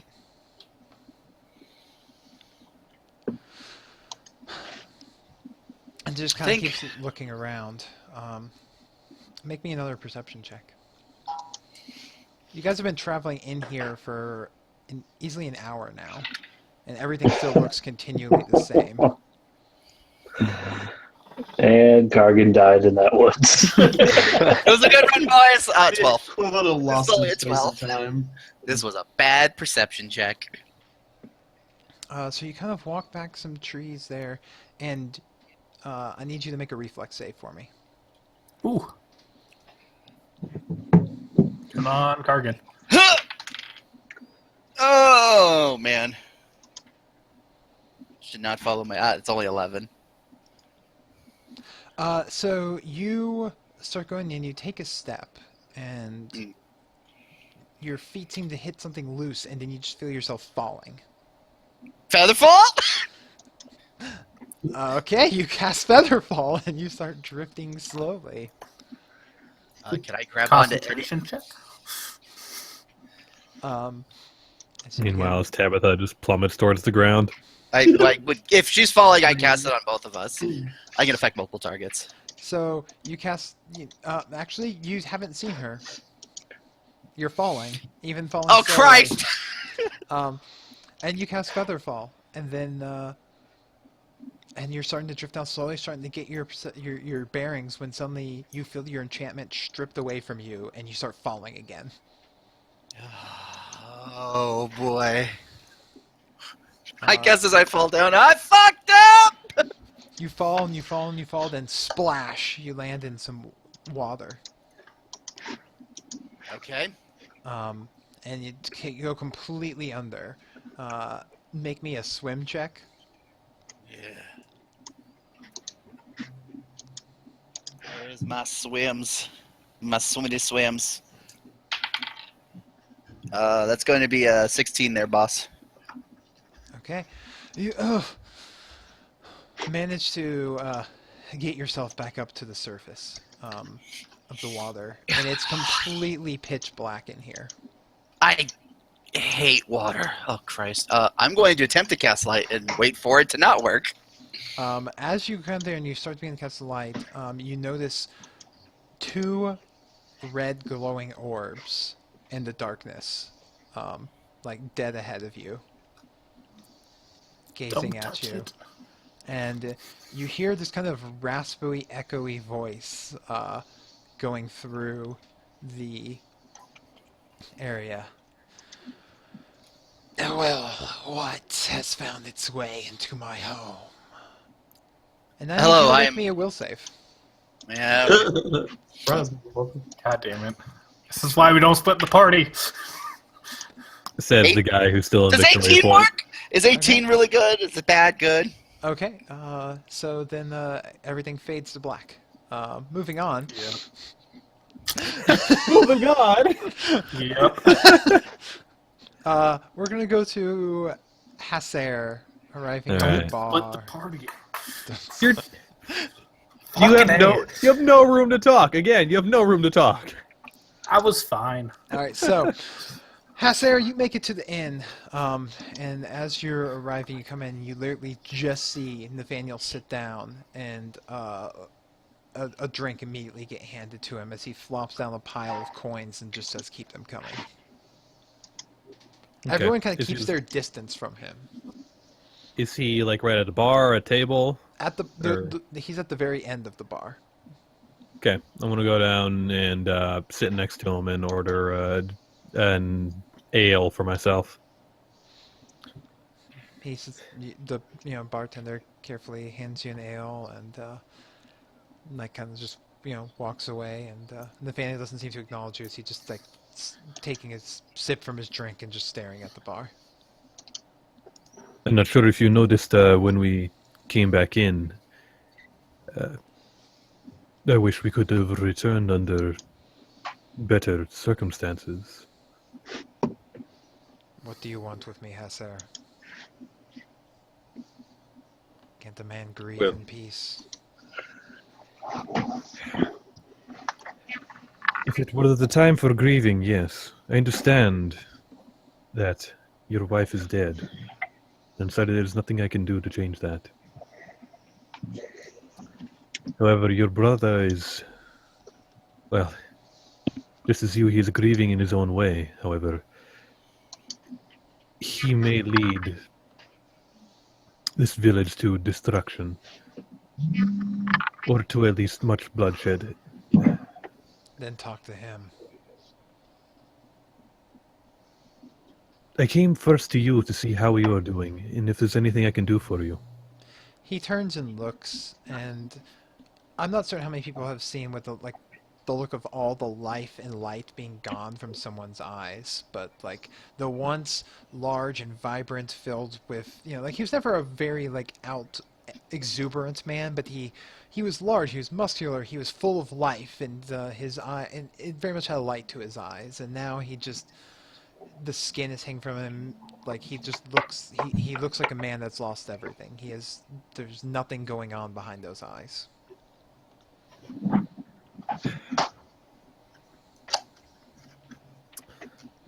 Oh boy. He just like holds your gaze and doesn't say anything. I know this may not even matter to you right now, but after returning from Victoria Point, I find it hard to believe that Erimos is the one responsible for this.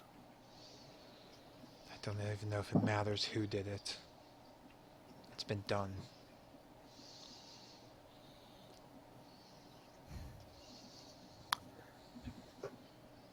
All right. Well, it seems that there is nothing more that we need to talk about right now. I hope that you... Tell me, holy man. What does Garako say or do about those that take the lives of people in the night while they sleep? For them, Garako demands justice. And what is justice? Justice is not sitting here at the bottom of that drink. It is finding the ones responsible for them. Or truth tempered by love, but Hiram isn't there to say it. Oh No, my god. God damn it. Oh, I love it. I love Shut that up, so heavy much. fast. Can we say that? Hashtag just holy things. As Sarah has a own thought go through his mind in Hiram's voice. I don't even know, like, as far as I know, he's still, like, gold thirsty. I ain't saying he's a gold digger. Mm.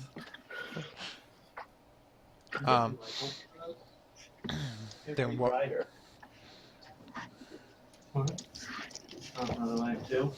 He kind of just like shakes his head a bit and is like, what is the point in bringing someone to justice? No one gains anything back. There is nothing refound. My life will still be but a pale reflection of what it once was.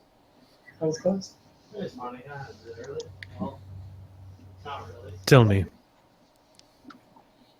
when you were with Angelica, she made you happy, did she not? Yes. I doubt that what she would want for you now is to sit here night after night, wasting away, a former man of what you once were. You should live for her now. Make a diplomacy check. I forgot what I meant to that. Let me see. 24. And where would you and your god have me go, then? What would I do? Come with me for now. There's much we still need to learn of what happened here. If we are to bring those responsible to justice, we must first find answers.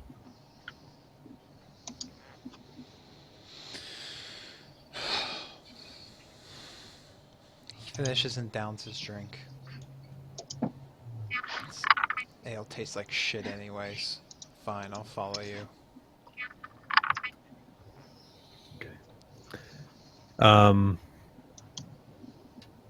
Let's see. I guess then we'll go over to Chira Alright. to see like what he's been doing. Alright, so Chira, you follow Okay. Deacon to his favorite place, the pit. Of course. And he is just like around there, just like practicing like his fighting stance and style with the spear, because nobody wants to step in with him or ask him to step aside. And Alright. he's just Have a good day. in there, like, you know, one of those like dramatic moments in the movie where the guy's just like training and you can tell he's really angry. As you walk up there, Ashton is kind of like leaned up against a tree, watching over him and sees you notice, because he's been like this every day since. Drives himself Do you have to any- a point of exhaustion. Do you have any idea what his plans are? No. Other than that, he told us all to make sure that everyone's ready to defend or to march. I don't know. He shrugs. All right. I'm going to jump in the pit. Of course you are. Hey, that's the Kira I know. All right, you jump down into this little, 15-foot by 15-foot pit. And as you jump down, like, Deacon was just in the midst of, like, swinging, he kind of pulls back and he stops the spear, 5 feet away from you, but, like, his spear is going to be heading in that direction, and he stops it and he just looks at you, kind of, like, angry and confused at the same time. I pull my sword and I'm like, seems like you need to get your mind off some things. Let's play. He takes, a few steps. He takes a step back, leaving 10 feet between you guys, putting you both at opposite ends of the pit, like back against the wall type deal. Mm-hmm. And takes a crouching stance with his spear. And I wish I could say I'm glad to see you. And he jumps forward, like flinging out the spear in an attack at you. Crap. Didn't think you're gonna roll dice today, huh? No, I just Always gotta forgot. catch him unprepared. I didn't grab my dice from across the room. Woe is me. Uh-huh. What's your armor class? 17. 17. Okay. And he proceeds to, like, hit you right in the ribs with the butt end of his spear for 11 non-lethal points of damage. Of course. I knew we were going this route. At least I was hoping we would be going this route. You never know. I would be surprised. Right. All right. Dark pit, so. I can still do non-lethal damage when enraged, right? Yeah, I'm allowing it. All right. All right. I am going to immediately enrage, and I'm going to take 2 swings at him. Sheath and power attack? Yep, already planning on it. Ugh, I got my All your handy bonuses. dandy bonus guide coming out right now. Let's see what I got. You're gonna need every point. For the first one, it is. Hold on. A flower attack. That is a 31. He still, like, got the butt of his spear, like, into your ribs, and you just bring down the sword. Roll damage. Okay, hold on. Alright. That is. Sounds like a lot of dice. That was just 2. You have no idea. It was just 2 dice, but the math is going to get a little fun. Hold on. It is 26 plus. It's 32 points of damage. Holy crap. Shit, son. That's a lot of damage. Non-lethal. It's strength. Yeah, it's non-lethal. Oh. It's power. I get a bonus. Wait, that's wrong. That's so wrong. Holy shit, that's really wrong. It's just plus 15. That's 24 points of damage. Okay, Sorry. that sounds more. Yeah, I doubled. I accidentally added a number that I already factored in, so we're good. All right, so That's you good. drive with the first I was like, that swing. does seem stupid high.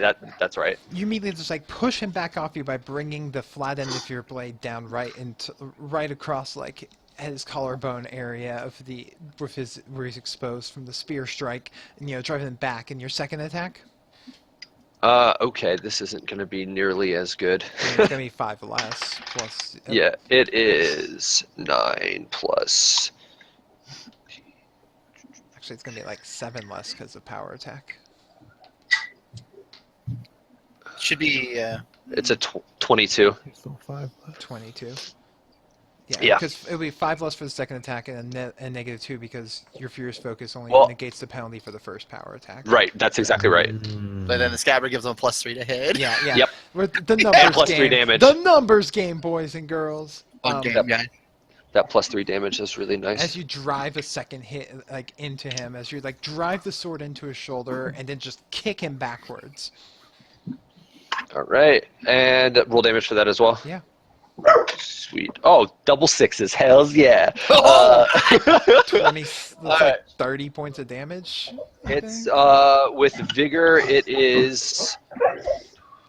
That's exactly 30 points of damage. Jesus. Bam. Now that I actually have my modifiers, this actually helps. Wow, yeah, you drive that into him and like kick back and knock him down to like one knee, just delivering an obscene amount of damage in those two attacks. And he looks up at you, and his eyes are like the spear lights up, and his eyes light up in the same color of this like light pale blue. As he remembers Daddy. Not Grandpa's. exactly. As he delivers an attack at you, he's going to hit, and Okay. the spear, literally goes. Oh God, let's see here. Oh, this is gonna hurt. He strikes out, swinging it like kind of like sideways out, and catches you below your extended arm and hits you in the ribs, just on the side there, and it feels like the spear went. And he hit you with it like bluntly. It feels like it went through your armor, connected directly with your ribs, for 31 points of damage. God almighty. All right, that was a good one. Oh God! Then he follows up in with his. What's your CMD? My CMD is at the moment 23. Yeah, he then brings it around, sweeps your legs out from underneath you, tripping you to the ground, and drives the spear into the ground, like the tip of the spear into the ground right next to your head. You're not 100% certain at that moment because you're raging. Was he doing that to scare you, or did he literally just miss your head? All right. Then he takes a 5-foot step back. I jump right up and keep going. All right, make a acrobatics check. All right. Let's see. Skills. That is a 15 plus 5, so I get 20. Ooh, not enough to get past there. As so you hop 20? up within there. Yeah, you have to break his CMD to not provoke an attack of opportunity. That's fine. Acrobatics. Interesting. So he drives for 30. As you hop up, like hip up on there, the butt of the spear just comes flying at your face for 33 points of damage. All right. But as he does that, like the light kind of fades from his eyes, but is still on in the spear. Okay. But I'm up now, right? Yeah. All right, I'm swinging at him. You just got up and just caught a butt of the spear to the face. I spit blood and keep going. All right. That is an 18 plus 18, 36 That will attack hit. roll. Okay, I need dice.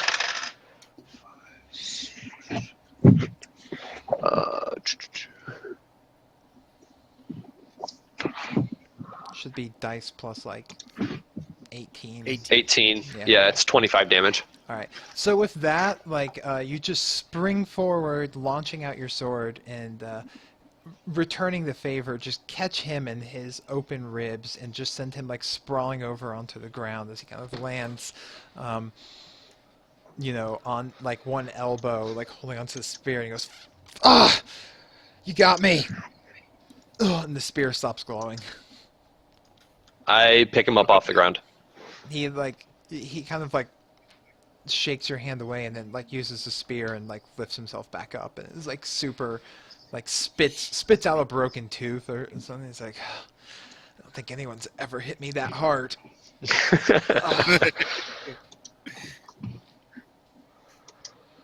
I drive my sword in the ground and I walk over to him and I say, I'm not enraged anymore, by the way.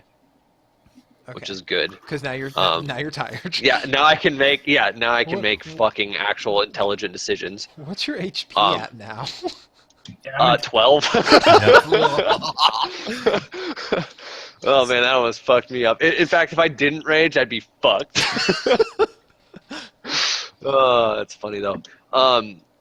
So I go over and I just I put a hand on his shoulder and I'm like, look, you're going to need all the help that you can get in the days to come, especially if you're going to go about running at every obstacle, much like I typically do.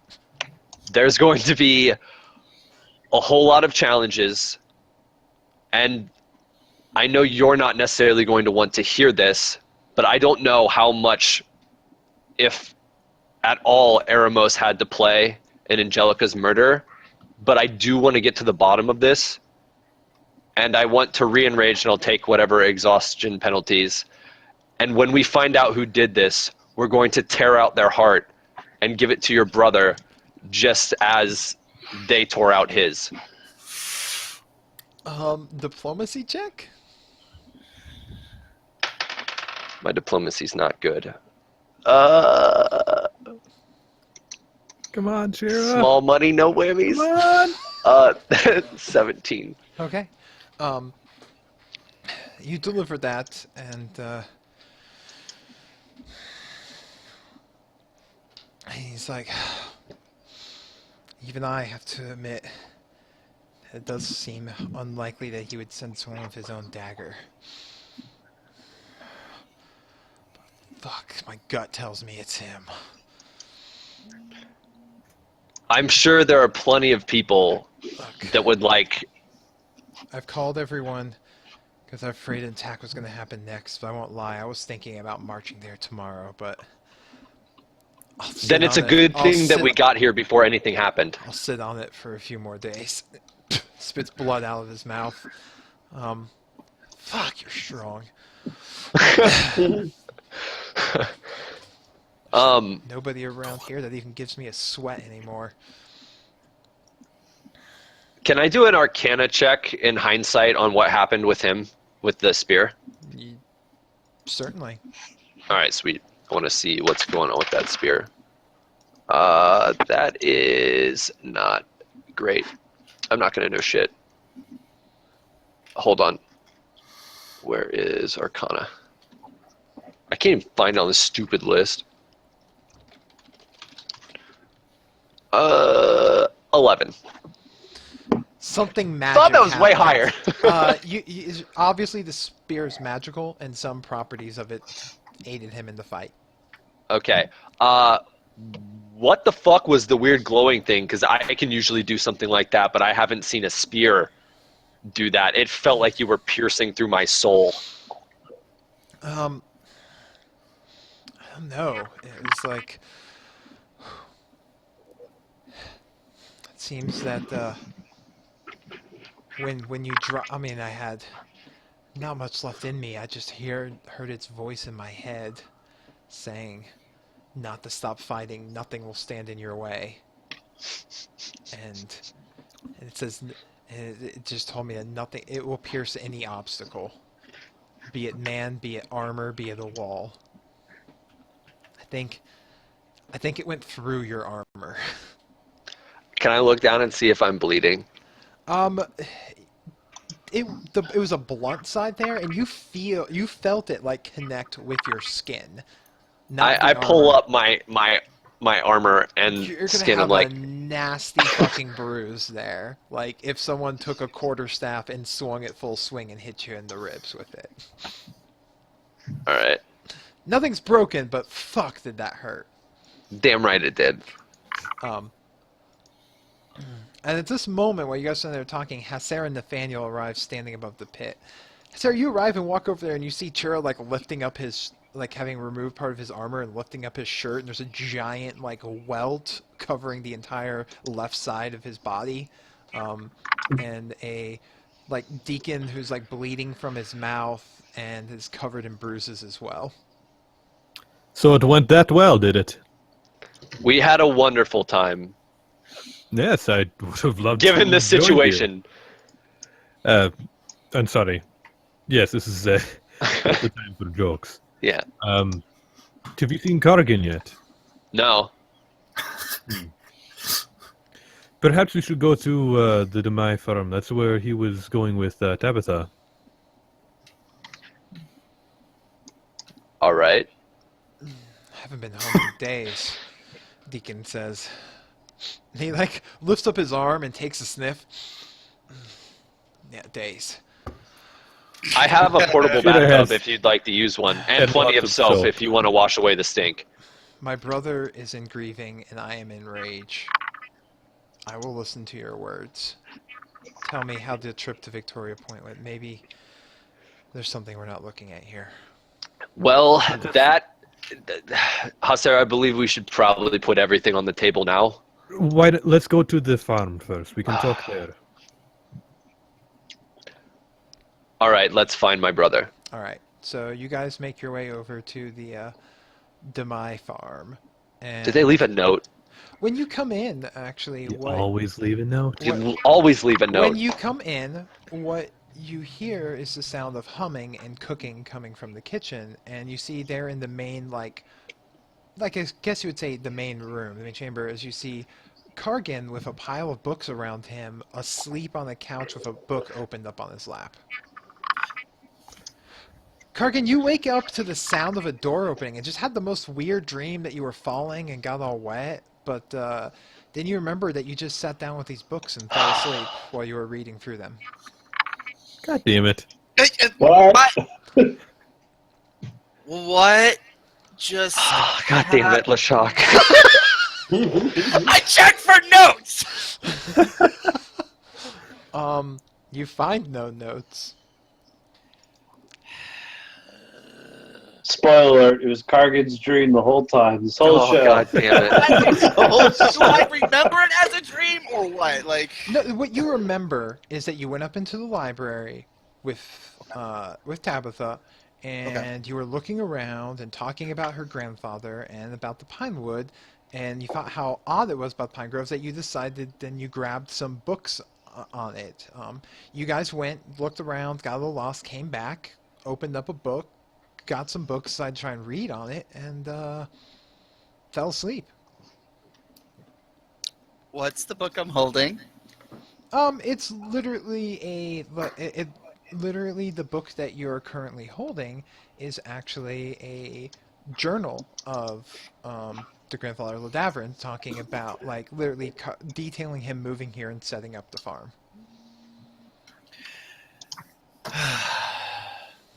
How'd you guys do?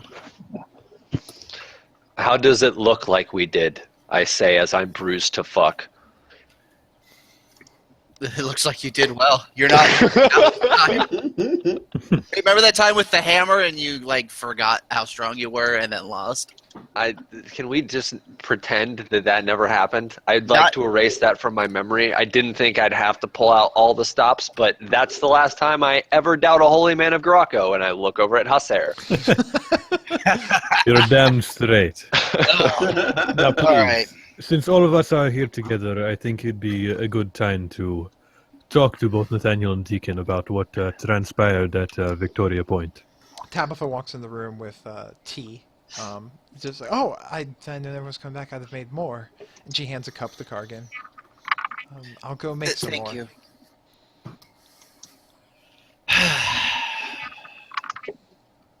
All right, where do we want to start? Well, why don't we wait for Tabitha? There's no reason she can't be in this conversation. It's true. Okay.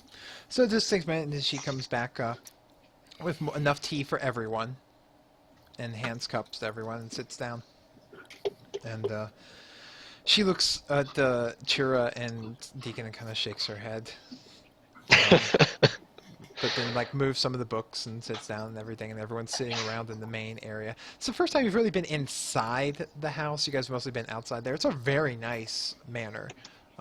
There's, like a tapestry up on the wall. There's some fine vases and everything. Like, this is pretty swank for a farmer house. So, Who would like to start? I spent the majority of yesterday trying to argue the merits of your rebellion to a group of individuals with far more power than anyone in this region probably realizes. And it's up to them to decide whether or not they want to get behind any of what has come to 3 factions vying for control of this region. The old guard of the nobles, who have somehow banded together with Venerus's father. Well, as well as King Gregor's son. Who now has a magical crown. I forgot about that. Yep. Yes. Hello. You son of a bitch. The other faction being that of Eremos. And then your rebellion here. And we all took part in citing the defenses and the merits and basically saying how the people are fed up with the rule of law in this region and they want to take their lives into their own hands. And it seemed through this conversation, Erimos did speak true of his cause and his allegiance to Tirnog. I sense nothing malicious from him during our whole conversation. It seemed his only wish was to restore Tirnog to the people. It's just there has been many problems in the way since he has first. He said dark Come into things power. were corrupting the Gregor's court. So that's why the nobles had to have been driven out. As well as saying numerous other things, that he is, born and bred a son of Tirnog, and he's doing this for Tirnog, and that he had to crack down in order to drive out bad things that bad people were supposedly doing. How much actual truth to that, we don't know. But I we tend kind to of- believe that story more now that Widower Bloodbane is accompanied now by Roy Longarrow. I don't Yes. like him one bit. At the end of the day, we were able to convince Erimos to parley with you, the leaders of the rebellion, so that, if possible, we can reach a more diplomatic compromise and resolution to this. So Eremos will sit and talk with us and hear our demands now. Well, he was willing to, but a lot of that Maybe out the revolved window now. around Angelica, and now things are in upheaval. We can go back there, and I think that we need to go back there. I don't know who we can necessarily trust at this point. I don't know whether or not her murder resides within your own ranks. It very well could. Otherwise, who would have any knowledge of how to get in and out of your farm without even being seen or spotted by any of you? This is a terrible tragedy, and it seems that someone definitely has an agenda here. Otherwise, that wouldn't have happened in the first place, and they're trying to spark a reaction out of you. Which immediately in fact, my first reaction was violence, as per likely as yours.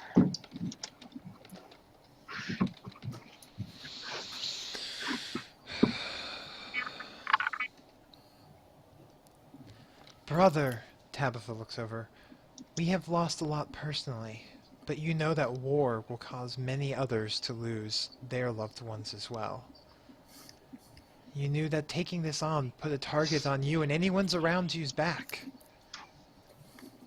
We don't know who killed Angelica or why, but do you really think it was Eremos that killed his own daughter? He was many a thing, but I don't think he was a kinslayer. Not to mention again, going back to the agenda of somebody wanting to kill Angelica to cause more of a division between you and Eremos. But I think now, in a strange way, if we are able to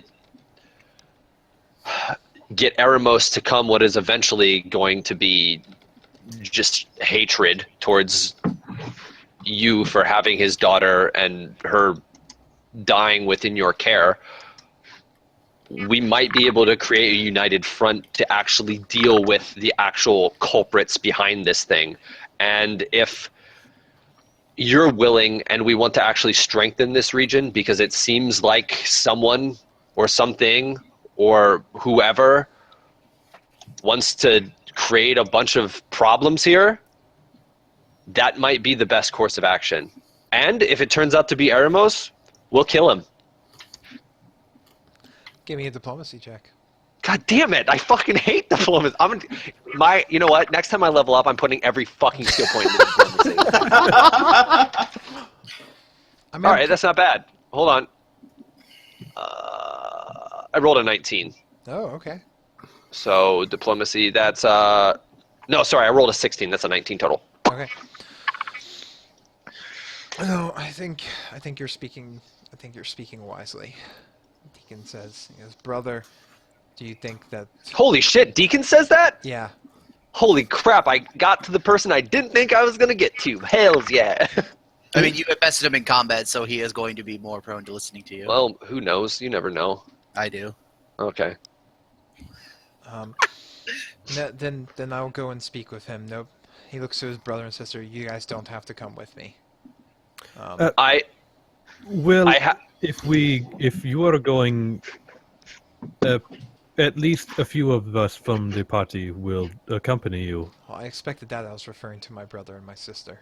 Oh. Now, I think this is smart. I feel we need people to watch over and make sure nothing else crazy happens around here, because it might be another situation where we try to rush off and deal with the situation, whether again it be through force of arms or through diplomacy, and whatever actually might be lurking around here tries to end up taking control of the people in this region while we're not around.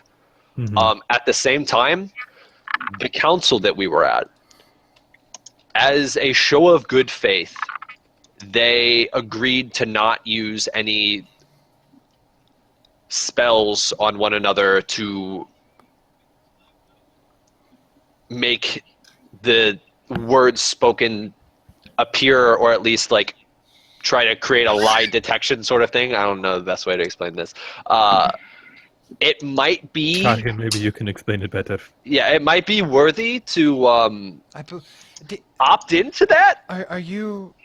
Tabitha speaks up. Are you suggesting that he purposely go into a spell that will compel him to speak the truth? I think that is a show of good faith. Maybe, I don't know if you would agree. Any of you would agree with that? But if, ultimately, what do we have to lose here? If anything, I think it would be smart to go in. Angelica, has been killed under your care. Show that it wasn't... Maybe not bring that up. Well, we're probably going to have to. Because how long can we hide that? I understand, but perhaps you do not have to keep saying that directly when whatever. Remember that time that your wife died was your fault? Yes. Is how that's coming up. If you think it is best that I not go, I don't feel that I would offer much into talks. Nathaniel says, looking up. Who is... Chira? Quit. Xing out Kerto. Anyways, for those of you in podcast land, Chura was just drawing X's over every farm and spot in the map of Kerto because he's a dick. Moving on. Because the city is burning to the ground. I think it may be wise for me to stay behind here in Kerto for the time being. I don't feel safe just leaving it again. There are still many people in many things I need to have answered. What if we can bring her back? What? Are you? I give Targan the dirtiest fucking look. And I grabbed the book that I have been reading that I got a PM from. It says that here in your grandfather's book. It looks like he The was searching dirtiest. I love look. this. He was searching for some sort of resurrection magic, and it looks like it led him to the Sand Tribes, which we are from. We happen to be a part of. Look. Yeah, Hasser looks angry at the mere mention of resurrection. As nobody has been resurrected since before the Great Reckoning, because it was a gift the gods took away from the mortals for when they Remember when I turned said away. in chat how saying that would almost be like handing him a bag of 4,000 gold? Deacon's just Deacon, Nathaniel, and Tabitha are all just kind of looking at you like, what? It's a long shot, I know, but if we stabilize the things between Kerato and Kernog, whatever force is trying to wreak havoc is going to have a much more difficult time doing so. And I can't make any promises, but honestly, I'm willing to risk life and limb. I don't think that what happened here was fair. And I'm willing to try and find any answer here, even if the answer is no answer.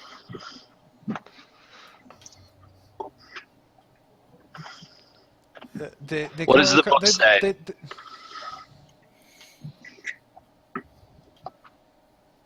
I think he's Targan? kind of bullshitting. What's the book say? He asked you what the book said. Oh, from what I've read from the book, it's whatever your grandfather was seeking in terms of resurrection led him to the Sand Tribes, but they were unwilling to give him any answers. So he kind of just gave up and settled here in Kerato. I could read more probably in the days come to find some more information, but that's... If I am to assume that said magics led him to the Sand Tribes, that's possible we could find some answers there. Nathaniel snatches the book from your grasp and just immediately starts pouring over it. The lore keeper of the Sand Tribes is in Victoria Point. That is true. Take me to her. He looks up at you with a look of panic desperation upon his face. I didn't expect that. Brother, I'm if going to grandfather grab thought, grandfather, if he thought it was real, if he thought it was out there, then it must be. He was a court. He was a court wizard for all sakes. Deacon's just I'm going to grab Nathaniel by the shoulders and I'm going to look him right in the eye. Go, Nathaniel, this is a long shot, but I'm willing to take this as far as it needs. But I need you to know before we do any of this that this might not be real. There have always been legends, and there are things out in the waste, things that haven't been seen in time untold, things that honestly might just be myth or legend. But that being said, I'm willing to fight whatever comes in our way to try. Whatever it is you need to do, please do it. Carrigan, Shira, you'll head back to Victoria Point then. Yeah, do you want us to send word if we end up going on some wild, crazy journey and we want you to come along? Please, do Of not course. do anything too rash without me. I have enough magics. I can take us all there. Tabitha. I'm sorry, what? Speaking of, I can teleport. Shit. Well, this could have been so easy in the first place, so why didn't we do that? Tabitha, you beautiful genius. All of us right this second, or should we all shower, rest, and then head back? And we should probably tell the Griffin guys, unless they already left. Also that. No, they're probably waiting. Well, at any rate, I still feel I need to stay here. But knowing that we have a quicker route between here and Victoria Point is reassuring. Does anyone else want to stay here? And I look at Deacon or Nathaniel, and I look at Nathaniel and say, I assume that you're definitely coming. I need to speak with this lore keeper of your people. If there is any chance, I will take it. I don't care if I must go alone. And You won't be alone, my friend. Deacon, you must go as well. Yes. Brother, who are you going to leave in charge in your absence?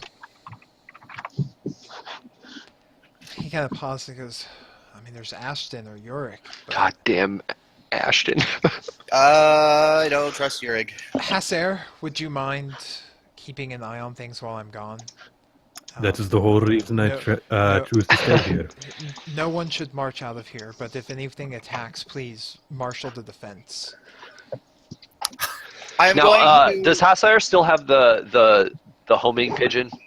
He Thing? does. I don't know. I believe he does. You used it Yeah. last to send to Magnus, who we haven't talked to. Yeah, I need to go talk to him here. I'm going to, before you leave, Hasser, I'm going to pull out like 6 scrolls of cure light with handles. I go, just in case you need this. I wouldn't want to Alright. waste. I wouldn't want to waste your magics on hearing people when you can use it to, hit things harder. Okay. It really doesn't take much magic at all. The gods do favor me. We'll take it anyway.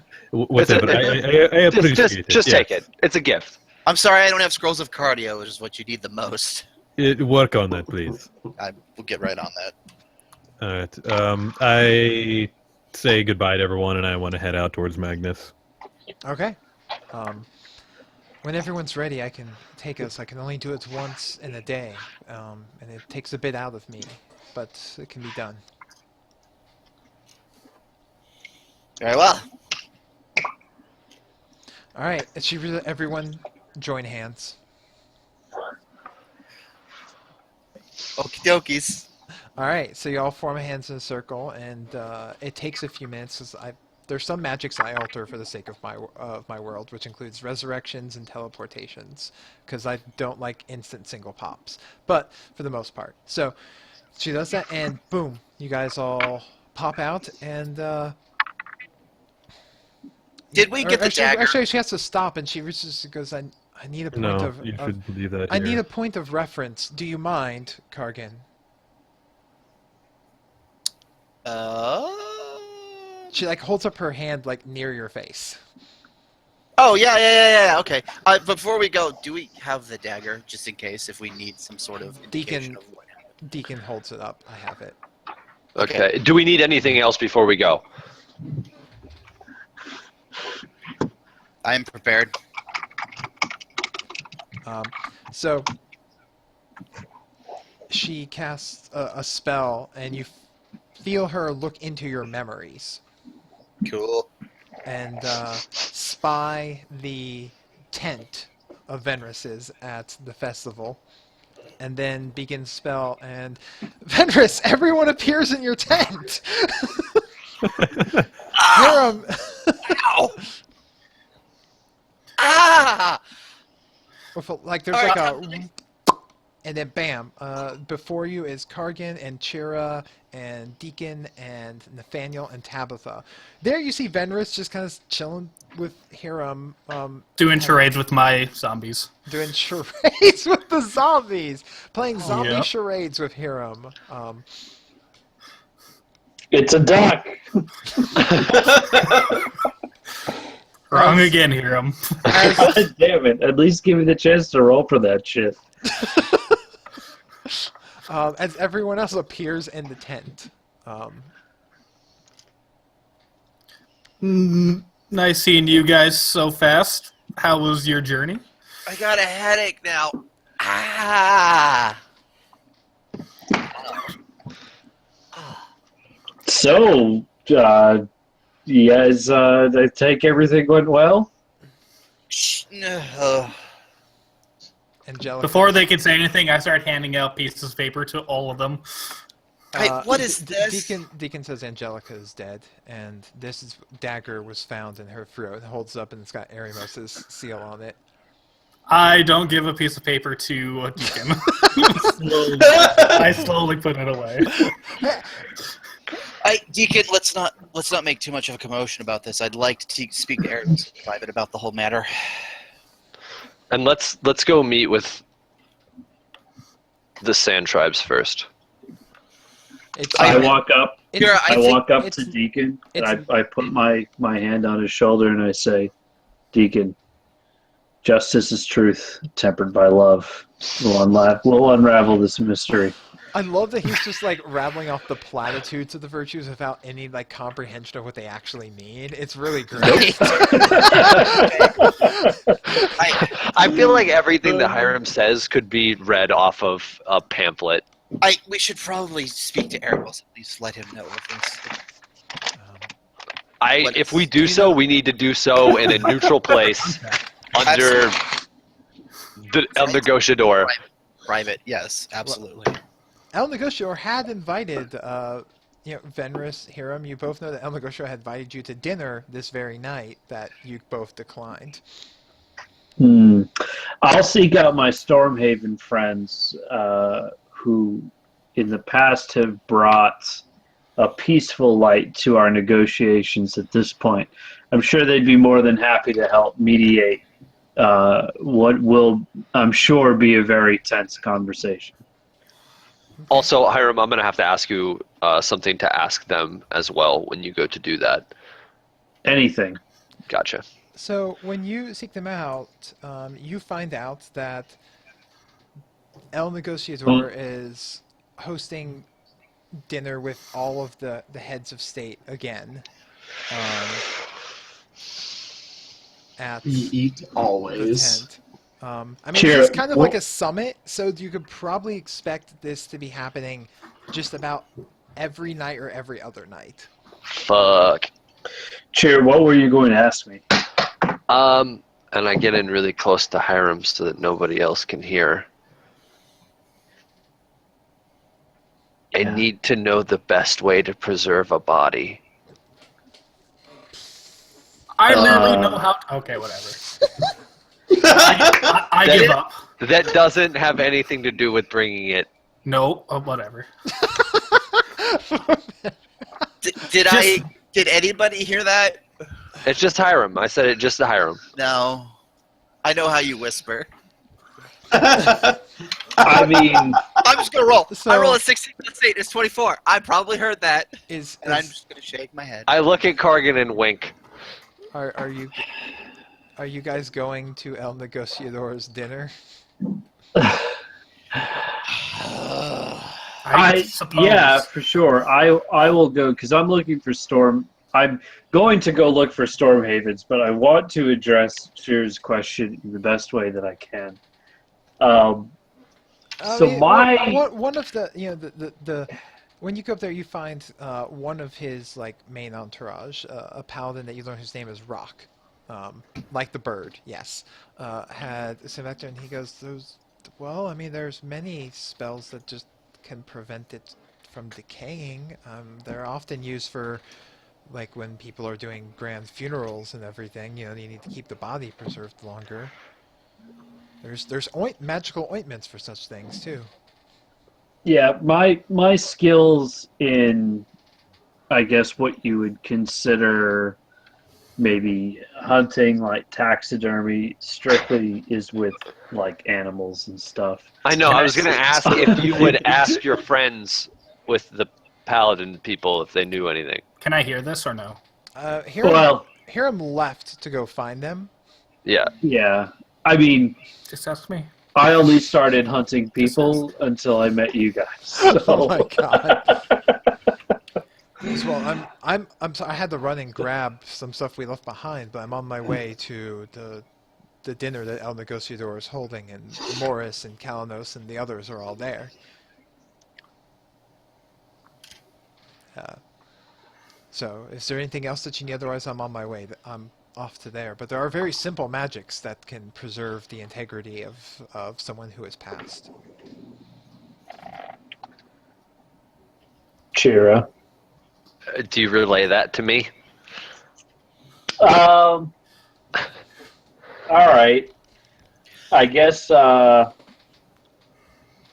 I meet up with the rest, I can tell them that.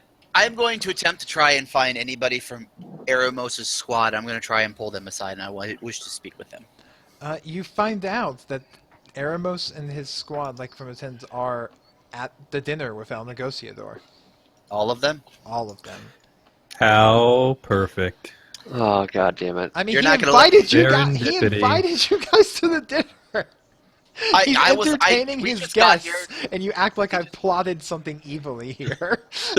I said serendipitous. I know. Nothing goes good at any of these dinner parties. To be fair, we went to do diplomacy, flew back, and then Angelica was dead, so you could understand Yeah. why we would have such... I'll probably be dead by the time you guys All come I back. want to say is we don't trust our GM. I'm just putting that on the table. DM, GM, whatever. But let's go to the dinner and put our biggest fake smiles we can ever, and hope nothing goes awry. Yeah, as I enter the room, I just give my father a big old stare, like, you motherfucker.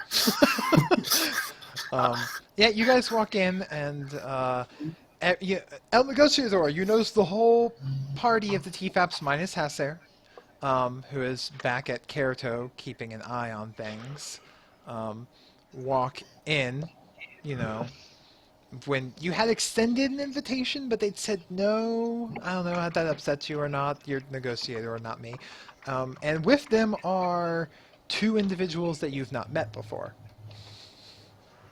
Ah, friends, you have returned sooner than anticipated. What news do you bring? Hiram grabs the nearest beer or ale that he can find and raises it to El Negotiator's health. The Stormhaven tradition he's happy to pick up. Bear count 1. Beer count one. I'm sorry, I must have misunderstood. Did Tabitha stay behind? No, Tabitha No, and she Deacon. transported us. Tabitha's No, the one that teleported you all. So 3 strangers. Who's the third stranger? Nathaniel came too. My bad. You're right. I forgot Nathaniel came. They kind of all look around. Ariamos looks over and awkward as he looks and meets eyes with the Demai family. He kind of puts his drink down and looks.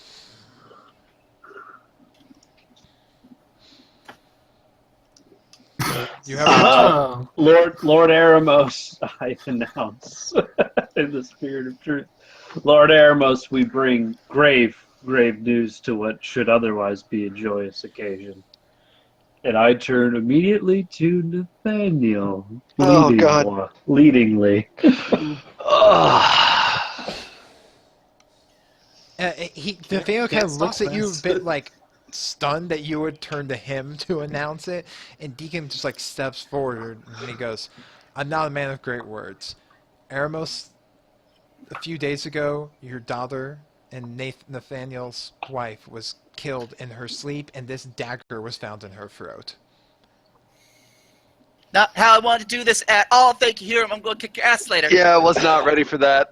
Sure, just don't tell him anything anymore. To be fair, if Hiram didn't do it, I was going to do it. Mind you, Honesty is the Deacon, respect of truth. Deacon said it the moment we got there and saw him. So, like, we didn't even tell him. Oh, that's right. Okay, whatever. Fuck, I don't... Whoa.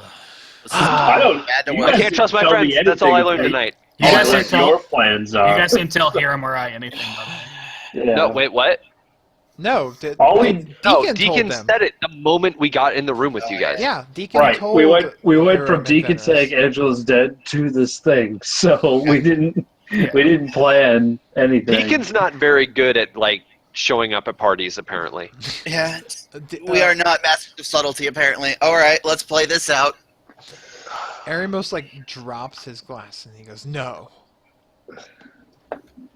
And he stands up angry and like goes, "This is all your fault, monsters." And starts to reach for his sword. Hiram says directly to Aramos that justice is truth tempered by love. Damn it! And we need to seek the truth of who murdered her. It was by a dagger bearing your seal. What do you Hiram, think? shut of the that? fuck up. You weren't even there! Well spoken, Hiram. Well spoken. This is what has to say. Hiram, shut the fuck up. So I would say that. I would, yeah. I would totally. So Aramos jumps up, draws his sword. His two people beside them, one jumps up, draws a sword. The other one, pulls his hands and starts to like mother Archangel. Like his hands are glowing. And it looks like shit might be about to go down. I stand up and I meet him right in the eyes. I says, if you think killing me is going to bring her back, then do it. Hiram activates his wrist sheaths to get both daggers in hand. No, I don't have it. I'm not holding any arms. I've got my hands just out, just like this. Multiple eyes around the table go to the host of El Negociador. El Negociador stands up and walks into the middle of both parties, looks over to one and to the other, and says, "Boys, I am always one for a good fight. If one of you swings a blade, fist, or spell into a single inkling or food or drink while under my protection, I will personally destroy each and every one of you." Smiles and sits back down in his fucking chair and eats and drinks like nothing is happening.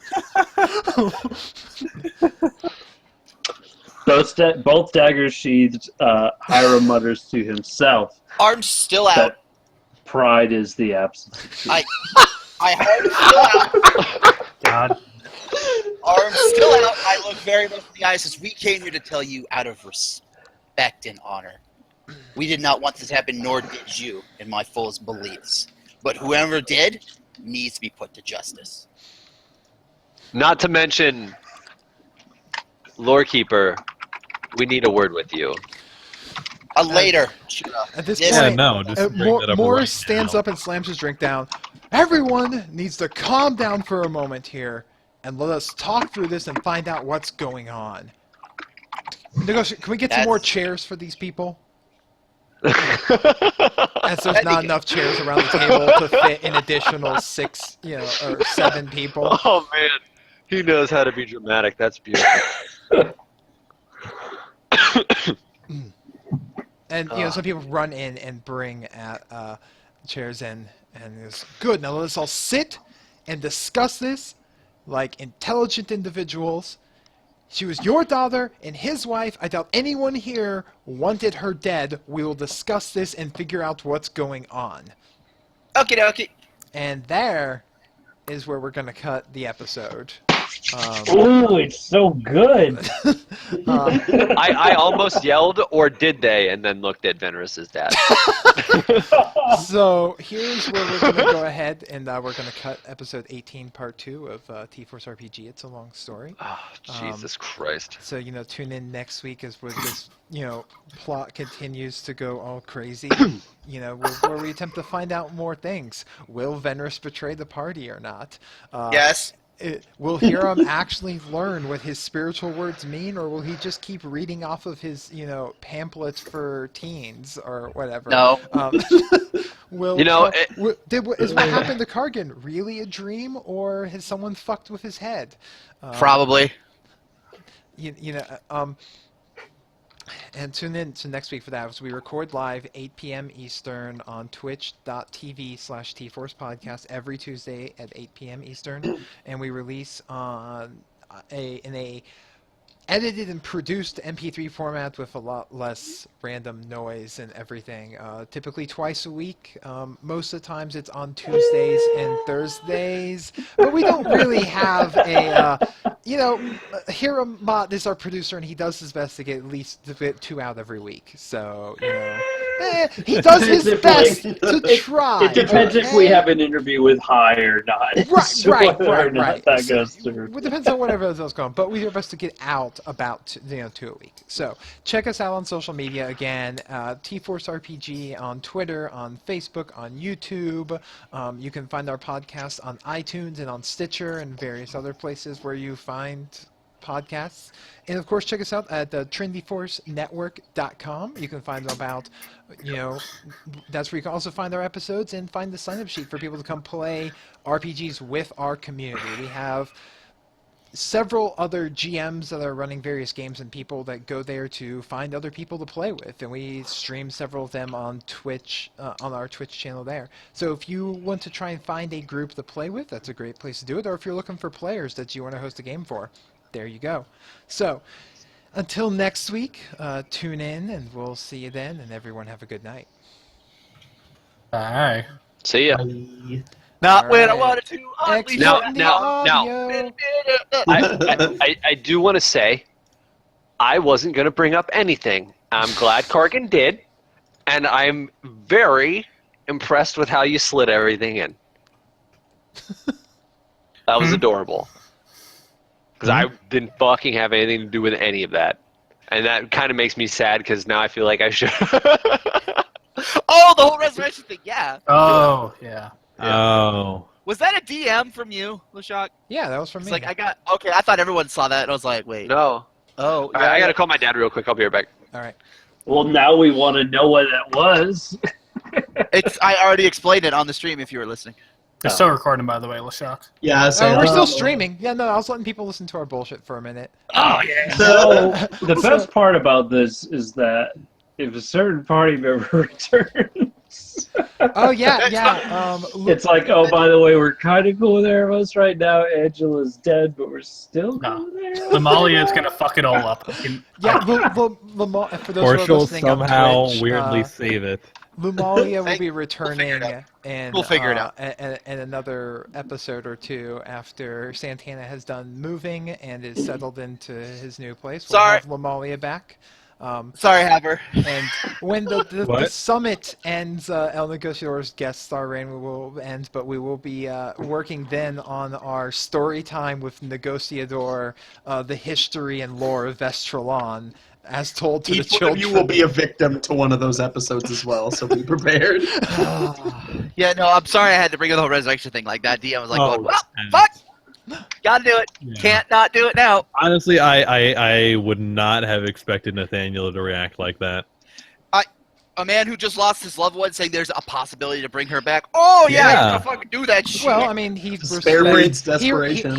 He also, like, his father was like an archmage that worked for the king. If his grandfather put it down, then surely. Yeah, I mean, we none of us really know for sure what the Demai connection to magic is, and like, it's clear that even the perfect example is Tabitha just cast teleportation on a bunch of us. Right. Like, that's so much further than any of us can possibly do right now. Like, maybe we're just getting to that point where if that was like going to be our idea, we were going to do it. Fuck, I So should have brought that book. Yeah, But clearly. even now, it's still just like such a long shot. Right. Clearly, like, they You gotta are. know that. Their history is far and above what we have going on. That it begs the question, like, well, what is their deal, really? It was enough to make Eremos very, very wary of the family in and of itself. That's all I know. But keep, You it, just keep kind in of mind. barged in and told him, "Hey, your daughter's dead. Sorry." You did that! No, I totally did that. But keep in mind that, like, this problem with Kerto, we'll call it, just to simplify, the Demai family, the Kerto rebels against Tirnog existed before Eremos and Yeah. before we intervened. Yeah.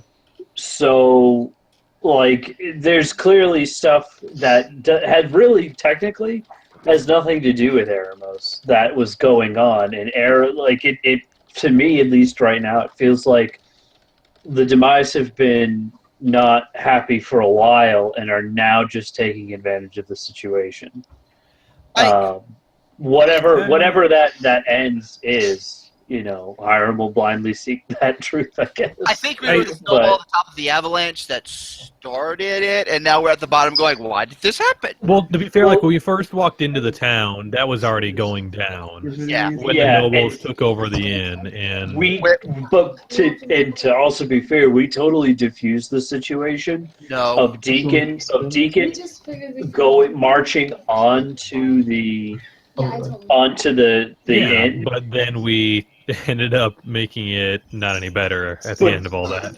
But consider for a moment that they were able to walk into the city under illusion magic, Right. and they didn't have to do anything. What would have happened had we not intervened and had we just said, well, we don't need to stop. We don't have any right to stop them. I have a Let's let hunch this that play out as it goes. I have a hunch what would have happened is Bloodbane would have been dead. It would have been on Deacon's hands, and this whole situation we would have been like, we don't know. We would have been on the outside. We would have figured looking this at out the after exact the same fact. thing. I mean, we probably would be on the side of Eremos because, like, let's say we did find Magnus, we got to the city, still became the TFAPs. We would have been totally for the guild and everything, and probably would have found our way into favor with Eremos. No. Sparky thinks And that have fought for Tabitha's the killer. What? Jesus. No. Alright, boys, I'm gonna dip. We're gonna go get some doke nuts. Alright, you get your doke nuts, sir. Yeah, I'm gonna I'm head still out not as gonna well. get put. So I'm not. you can take I'm a not shot. putting it past Magnus either.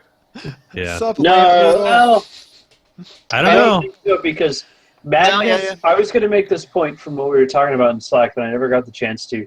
Magnus only stands to benefit from Eremos being in power because No. Someone being in power. Eremos. Okay, whoa. Remember what Magnus does? He creates items for war efforts. If the war is still going, Magnus still profits no matter what side's winning or losing. Continuing the conflict only serves False. to profit. False. No, that is true. When we were Absolutely initially introduced to Magnus and Lashak, I will go back into those episodes and I will pull that audio. Go on. He creates items that are like life comfort items. But the And- military. and- and- Like the Magnus giant stated flaming what, sword that what he has. Magnus has stated is that he likes to try and create unique, everyday use magic Yes. items. But he Now, has been let's- known to take a military contract from time to time for money. So he has applied his craft and ingenuity to that as well. But No. when No, we and- left no, Magnus, when we left Magnus at the festival, he was just starting to rub elbows with a higher echelon of Eremos, which was the merchant class turned mid-level tier and tier nog At, to top class. Yep. So at the end of the he- day, it's a real long shot that Magnus was involved in her death. But I'm it's just not. saying. at the end of the day, it's a long I'm story. just saying. My It's not turn. impossible. My Ow. turn, you two Canucks. I don't care. Magnus Not works Canadian. For, no, Magnus works for who? Oh, that's right, Roy Longarrow. What? What? What? Yeah, his name's on the list, motherfucker. Magnus And- on the list. That Oh, item. And I think Uh, what he's trying to say is that Venris knew Magnus through Magnus's connections of doing business with the Long Arrow family. I will And- confirm that. This for everyone who's watching our little roundtable here. This is what it's like all week after each game. The conspiracy Magnus's- theories. It's great. I love it. Magnus's Distracting, I magic know you- fire also may or may not melt steel beams. So, Magnus Tiernot has- Garrison? Or Kerto Garrison? Here's the problem. We don't know. I'm assuming Hesser's there for two reasons. One, to keep the peace over in character. Two, to see if the body of Angelica is in fact the real body of Angelica. But two, we don't know how the dagger got there, even like if there's any sort of magical enchantments on said dagger, and how the fuck did it get there in the first place? The super obvious answer, by the way, is the Long Arrow family. Like, definitely, For but Magnus, nothing. Or Yurig. I mean, Urig's also could be on the list too because Yeah. Yurig is like the one on the list. but he could be Me. just feigning sympathy because all he really ultimately wants to do is to march in on Tiernog. So this True. was just convenient. Like, No, We don't- I don't Man, think he when- wants to when do you that. I guys think he, find out what's really going on, it's going to be so amazing, and I can't wait. which means Oh, you dick. what we've said right now, all of the things that we've said are wholly Probably wrong. accurate. Oh. No. It's okay. What I will say to your guesses, and what I've always said, there are multiple layers of things that are going on, And you guys look at a very direct binary approach at things. So there's a lot of things that Alright. just we don't see have all the coming. information. Yeah, this is what we Here's know. the- Like we work okay. on. I know. I'm Here's the plan. not insulting anyone's guesses. I'm just Fuck saying. that force, by the way. Fuck that force. Here's the plan. Yeah. Here's the plan. We're going east. We're going to the other continent, which I have labeled Hiram Lands. And Oh, we God. are going to live out the rest of our lives over there. Fuck this story. That is Hiram, you don't so many understand. assumptions. You don't understand. No matter where we go, it doesn't matter. Misfortune will follow us. So let's much just go to Stormhaven, and we'll just say, all right. So we drink for like 10 years. There's So nowhere let's we see can what travel. happens. There's nowhere we can travel to which Lashak will not throw some sort of Greek tragedy bullshit in front of our faces and put us in the middle of it. There is nothing we can. There's nowhere we can travel. There's I've said no it plane time and existence. time and time again. The world has constant stuff going on everywhere, and you guys just get to interact with it and Yeah, see that's what happens. exactly what you mean. I really wish I knew. Like, I really wish I had. Listen, the plot of a rebellion in character, like I don't mind going through looking at hypotheticals of stuff that's happened. You know, like there was already Deacon was going with his people to confront the nobles that to come on in. That was going to play out regardless of if you guys interfered or not. Yeah. How that would have turned out differently if you hadn't interfered, they would have suffered some losses and retreated back. Deacon was still going to, which would have only driven him to start working towards a rebellion. You guys merely kickstarted it. You started Deacon's rebellion 5 times faster than my original timeline for it was going to be. Whoopsies. But what if Bloodbane had lived? If Bloodbane had lived, if Bloodbane had lived, he would have. If you guys would have earned his trust, he would have revealed to you that he had the heir to Tirnog with him, but he was keeping that on the down low, and that was why he was seizing up all the stuff because he wanted to protect the kid. Yeah, to me, much more compelling than any of these hypothetical situations or who's done it with Angela is what Santana is going to drop on us when he comes back and finds out that, like, essentially we're going with, like, just my observation as not hero, we're, like, trying our best to make sure that we side with Eremos to put an end to all this. Like, seems the direction that, like, the logical conclusion of, all right, let's talk sensibly. Yeah, well, I'm not going to put an 8-year-old kid in.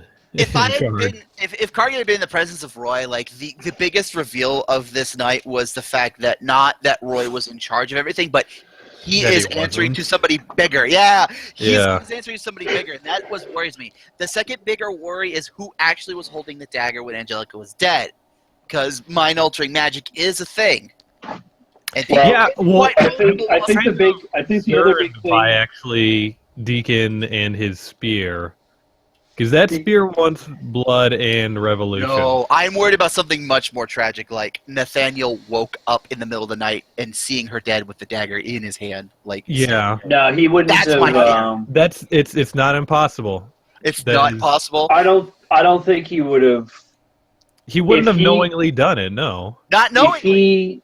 Okay, knowingly, I guess, but that's like, at that point, you might as well start throw out some like fucking Renly shit, like, oh, a shadow killed him, and the shadow left the dagger. Are you suggesting that maybe magic was involved? Absolutely assuming. All right. Okay, as much as I wanna do all this, I know that this will be discussed every fucking moment on Slack. And I wish we didn't have a 10,000 message limit, because this would be a great thing to go back and archive. This is my long shot theory. Whoever Roy's looking for had a magic spell cast on Nathaniel to assassinate Angelica to add another turn in this fucking like conspiracy assumption mystery. Because before this all got played out, Venris had the ability to divine through daggers like the last known user and all that other shit. Yeah, we really need as he doesn't grim have as it fucking grim as it is. We actually need vendors to go in there and start like necromancing the shit. No, it's we are going to find out some really huge twists, and we're not going to be happy with the answers. Because now, Vendors, we can't hear you, as but as far as Phil, the we can't hear spear you. goes, what you guys gathered is that the spear wanted a quote-unquote noble warrior, or to fight for a noble cause. I'm out with that. And I don't have nobility. Isn't one of the words that's on my that spear sheet. I gotta say, about noble. That spear I- never said shit about noble. It said worthy. well, that's that I'm can okay. but I will say, as Hiram, I love that you're just like shouting religious platitudes with no wisdom behind them. It's fucking hilarious. I'm doing fine. I'd like to think. I like it. No, I it's like great. it. I love it. Please, just keep doing it. I'm gonna hate every moment of it and get in character though. Yeah. Every moment of it. Oh, I hate that forest. all right. Phil, what's I don't know what the the fuck whole happened. item thing you're working on? Yes, actually, Phil, you wanted to. Can you say something, Phil? Can we hear you? We can't Nope. hear you, Phil. Cannot hear you. Venris, someone cast silence on Venris. Thank God. Are we still on stream? Yeah, actually, people are at least Sparky. If nothing else, Sparky is enjoying the shit out of hearing us talk. So, Behind the scenes chat. right, I mean, plus it gives a chance for them to do a little Q&A. Like he was asking me briefly about some of the gods in my world, and so I was answering some of those questions. Jesus, this whole thing's been just a shit show. Yeah, And like, so it's every. Go on. You may continue. Oh yeah, and Gay Kiwi's there too. So we've actually got like 8 people still Hey! in the stream. So What's you know, up, apparently, Davis? Wait, can you hear me? yeah, we can Yeah. hear you. Yep. Okay. So this You is hear something it, that better. we start just doing more often, as people can hear our thought processes and see how I torment you outside of the game. You just usually have to like take off right afterwards. You magnificent asshole. I love it. Because I'll just torment you. No. You're not even wrong. I'm gonna have to do some sort of check to figure out what the fuck happened to my brain while I was down in the forest. Figure out maybe. If I Yeah, can what revive the it. fuck did happen to your brain? I don't know. Don't know. Didn't take time to figure it out. I just woke up Can from a hear nap you and now. saw you guys here. We have did the silence wear off? Venris, can you say Yeah, something? I'm back. Yay, he's back. back. And for this one, No, I'm gonna keep that a little secret for you, Sarah. What I'm saving up for you. oh well, I mean, just- you need to let I'll me know be too. back. Like I'll message you. all right, I'll say I have to kind of know that, you know, just a little bit. I'm gonna have to I'm help a little make that, so I'm confused. gonna have to Nope. know. So I actually have a feat to create items now. Yeah, he can craft Because them. I already have an item that. It's kind of a requirement to do the things I need to start doing. Become a lich. Yeah. Become a lich, yeah. No big secret. Yeah, no big secret there. I love that you dropped that on your dad. Like, oh, by the way, I'm gonna be a lich one day, whether you like it or not. Like, I'm a lich, bitch. I didn't realize that Venris was 15. Like, Yeah. Wait, he's what? He's a youngin. it's a joke. Oh my god. He's Oh, wow. acting like an emo teenager. Like I think he's like 17 actually. Oh wow. No, how old is he though? Really? No, he's 17. Yeah, Okay, he's so- a teenager. Fuck! It's great. Yeah, I have homebrewed in this a few things because of how I want to work. One of it is that I have taken all of the craft item feats and just put it into making it one craft magic item because I like I that. want Thank people you. to be able to get creative with it without having to take a 50 million feats. Thank you.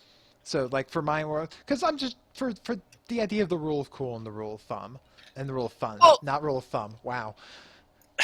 When you get restrictive in feats, then like combat gets affected because combat needs like a plethora of feats as well. Mhm. It makes my life a lot easier since I'm already restricted by caster level and like spell level. Well, I mean, okay, if we continue that, then if you were to take more creative feats like that, then you've got Yeah. someone like Caster who's building pure combat. Like, it becomes such a dynamic shift that it makes encounters hard to balance. When you've Right. got like a extreme combat character and a not super extreme combat character, then how do you kind of like, oh, Yeah. Caster ends up with an armor class that's like 6 higher than Chira, for example. Like, that's a big Oof. difference while still putting out the same amount of Yeah. damage. Now, of When I'm course, fully buffed up, I'm at 30. yes, when you charge up for 3 episodes to throw your spirit bomb. Yep. I God, kind of want to take a feat where I hate just that. basically throw a spirit bomb. I just need you to hit them once. It's like I've And tried for anything 3 there. rounds. I hit you. That guy only had 10 hit points. We also DM that you can't tell if a spell fails or not. Oh, Yes. yeah. That's another I like house that. rule that we've been engaging on here is that with spellcasting, I I am- like the idea of you I like not that one. knowing if your spell succeed or fail. And Well, yes, that also- and That's a two-way street, too. yes, because if you know someone's casting the spell, you identified it, like that you know they're trying to cast a compulsion spell, like a charm or a control, and you resist it, you could pretend. It's a form of additional strategy. And Sparky's Yeah. talking about not much magical gear dropping. There's been some gear that has been handed out, not a lot. I prefer my magic items to be bigger than like having a Batman utility belt full of magical gear. So everyone does Well, have yeah, a few items. Yeah. Actually, Yeah, we actually... I'm yeah. sorry. They all got one from the dragon, and Magnus sent them all. The second one as a care package. It's true. And I've made a couple items here. They're like the big one off the bat is the Scabbard Vigor, like both cheer. I got one off the encounter that we had with the big bear guy. I made another one for cheer. I've got the boots of the cat, which helps with fall damage. Yeah. I got the fire drums. I got the bladed belt, and I've got that horn of goodness and evil. I like the trinket items more than I like stat sticks, to be honest, because I like coming up with creative solutions to problems. I know I'm bad at it, but I'm working on it. But yeah.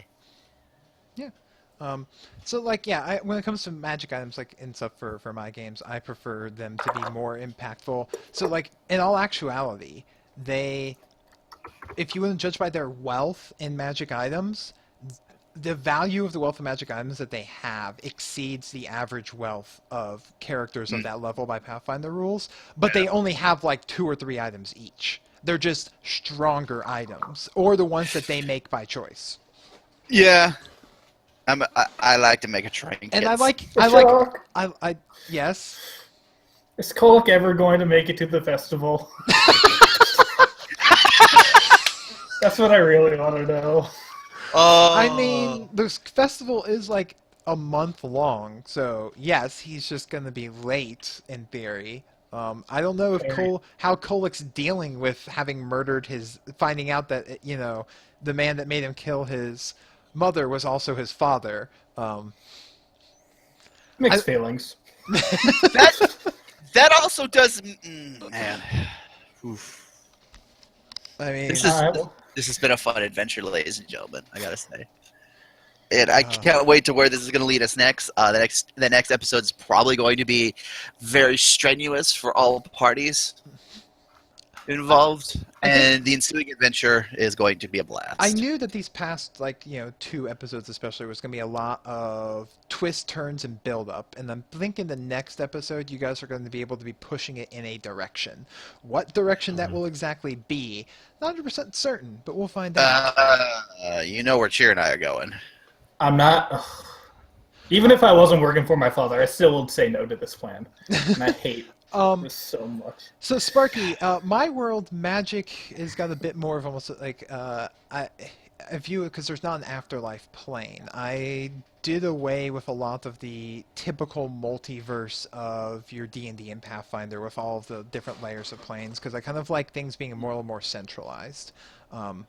Where the souls of the dead go is it's actually a lot more, for lack of better words, like a life stream, like Final Fantasy VII. Like all of magic is part of the world. It's part of the world's energy, regardless of how people are channeling it or using it. That's why Adarin, the god, is both the god of nature and magic, because when he came to the world, he discovered it was all linked as one. So when people die, they kind of rejoin that energy of the world, and that's part of the reason. So if someone wants a resurrection, they have to go to the Make-A-Wish Foundation. Oh! God damn it. Oh, Hasser, that was so good. The Make-A-Wish Foundation. Damn. But as far as that's also why necromancy is looked at in such a light, because you're actually you're warping the magic, the energy that is both their life and magic of the planet, and keeping it contained within a undead vessel, so it doesn't rejoin that natural flow of things. Yes, it's basically like a return to nature. So because when someone's body is turned undead, they can't be resurrected under the normal resurrection methods. Again, normal resurrection's a thing right here, but kind of overlapped in secrets and whatnot. All right. There's always got to be That's some good to know. mystery. There's always got to be Fenris, some you're the worst. mystery, you know? You but- pulled that owlbear from the live stream, you. Yep, that poor owlbear.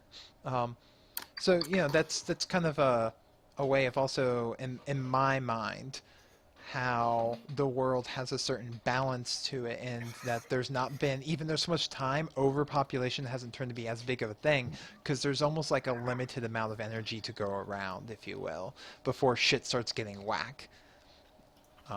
Interesting. Yeah, I like having a bit of a different thing there. As much as I mean, I love the way the Pathfinder handles things and the way the D&D does, but like with my worlds, I kind of like to be a little more contained, not hopping around to different planes, plane shifting everywhere. Like it's like elementals, for example, are literally just pulled from the existence of the world, you know, because fire is one of the primary elements. Demons, they're not living on like another plane of evil or sort of demons. Demons are a warped version of life that is created through the magic and born into the world. So when someone creates a demon, it came from nowhere. It's just a warped version of the magic. Which is the same also for like celestials, except for done with an excess draw of the positive. These both have, typically when you create one, the other is created somewhere else. So I noticed that Equivalent exchange and during a whatnot. lot of these sessions that you do concentration checks way differently than other Pathfinder games. I've noticed. Is that a homebrew thing or? Well, I mean, any rules Because like the time when Carrigan like fell, he was supposed to do a concentration check, but I wasn't sure. I don't think it mattered. There's times when I'm going to. There's a lot of times that it should happen, like quote unquote, all the time. But there's also going to be times where, for the purpose of pacing and drama and the storytelling, I'm not going to worry about rules at times. Like, I'm not going to make you, every single time you lie to the party about something, or anyone, always roll a bluff check. It's only when it's something big, because it bogs things down. Plus, I feel like when you're interacting with another player, there's a certain amount of give and take that you give in the role play where you decide, okay, I believe them, versus the constant hounding of, I know you're lying, I'm going to find out. Like, to me, it builds better role play when you kind of, like, hear him, like hear him say he decided, yeah, he would believe this about you. Doesn't mean he's going to necessarily act upon it. It just gives more excitement. And so with the person with Cargan, they're feeling, well, I knew it was going to get this spelled as well, so that's why I didn't really bother or care. But that's a whole What nother was thing. at the bottom of that pit is what I want to know. Well, you'll find good out question. eventually, I assume. But Maybe, probably not. I don't remember it. So I know. That encounter never really happened in my mind. And since Tappan was back, I'm assuming she got. I don't know. That's. there is shit going on. I will take that as a very. I swear to God. I don't trust you, LeShock. I just don't. Good choice. That whole situation that happens, just wake up. There was a thing that was said. I failed a will check, which I didn't roll terribly for that will check either, which really scares me. I swear to God, if a demon pops out of my chest, I'm gonna be pissed. I'm gonna be pissed. I know what I have to do. I'm gonna have to check myself. You know what I'm you're gonna have to check myself before LeShock corrects myself. I No, think- because like here's Venus's mindset right now. Like he just wants to know what his father's planning. Therefore, he will do anything that is necessary to get that knowledge. I should have blown that stupid fucking horn. I'm an idiot. What? So Why? Yeah, why? It's the horde of goodness / evil. Since I'm a good Yeah, but I mean, it wouldn't have done too much in the little area that we were in. No. When I fell down the pit, if I blow that horn, if that thing was evil trying to invade my mind, Okay. I might have been okay. It does make you resistant or immune to certain mind-affecting abilities, especially if they're from evil sources. Would that have mattered? But yeah, and Kiwi, I agree with you there that like there's metagaming player knowledge versus character knowledge, and that's one of the big things that I like to do is I don't let the party table talk when we're playing. I don't let them talk out of character and make plans together. I will push it forward. I'll make an NPC speak up. I'll try and make them talk. Because for one, makes the story actually move. And two, it seems to push them into their characters more often rather than analyzing it from an outside point of view as much. Now, all week long after that, Slack, the room for all of them to talk about the game is lit up every day with the newest conspiracy theory, blaming Lumalia for something. Every few weeks there's a different whipping boy. There's a different scapegoat of the group. Typically it's Venrus and Lumalia, but it does change from time to time. You ask me questions and point me in directions. You poke and prod me. You're like, so what did you think? So who do you think did it? I want to know what you guys are thinking again, because I don't know sometimes how subtle or blunt my clues, hints, or things are. So rather than just trying to think, oh, well, how come they never noticed? If you haven't noticed something, then maybe I'll find another way to drop a hint into it, because I don't want things to be a complete like Naruto, where the end boss of the whole freaking series was someone that no one had ever heard of or thought about. Like, it's gonna be Tig. If it comes down to something, I want there to have been clues. I want there to be leads that you guys could have gone, that stood out. Maybe I should look into that. Or allegedly. There have been so many hints that we have overlooked, it is ridiculous. No. I said that there have been a number of tiny hints that could have led to additional inquiry. Like when I mentioned to Venrus when he was asking about the list of, there's been 3 or 4 sentences that you guys overlooked over all of these, that if you just would have paused and asked deep probe further, could have led you down the path to find more things. Now, that's true about anywhere. There's constantly weird mystery stuff and everything going on in the world. That's why I keep saying, story arc, I'm like, there's stuff going on everywhere involved in this story arc. Yeah, so. Well, and too, a lot of times, too, I try to keep my questioning within the lines of, my character, for lack of a better term. So I tend to only focus on, the big story, a big motivation for my character, if no one's noticed, which... Right, but, knowing now what Venrus was into with his dad makes it harder for us. It's a challenge. It really is. To be fair, I have had... Last time that happened with, the loan, we were constantly so you got a loan coming up, huh? What's that all about? I haven't much trust for him, and putting that age now adds another layer of perspective for me, because I didn't even consider how old he was. I figured he was a little bit older, but not 17. But I haven't had trust for Venrus for a long time, because he will say one thing, do another, and when he gets put to a quarter, does the most irrational things on the planet, and it's it's completely counterintuitive to how I play. Kind of like giving the crown to the boy. Yeah, that was I have my reasons. What?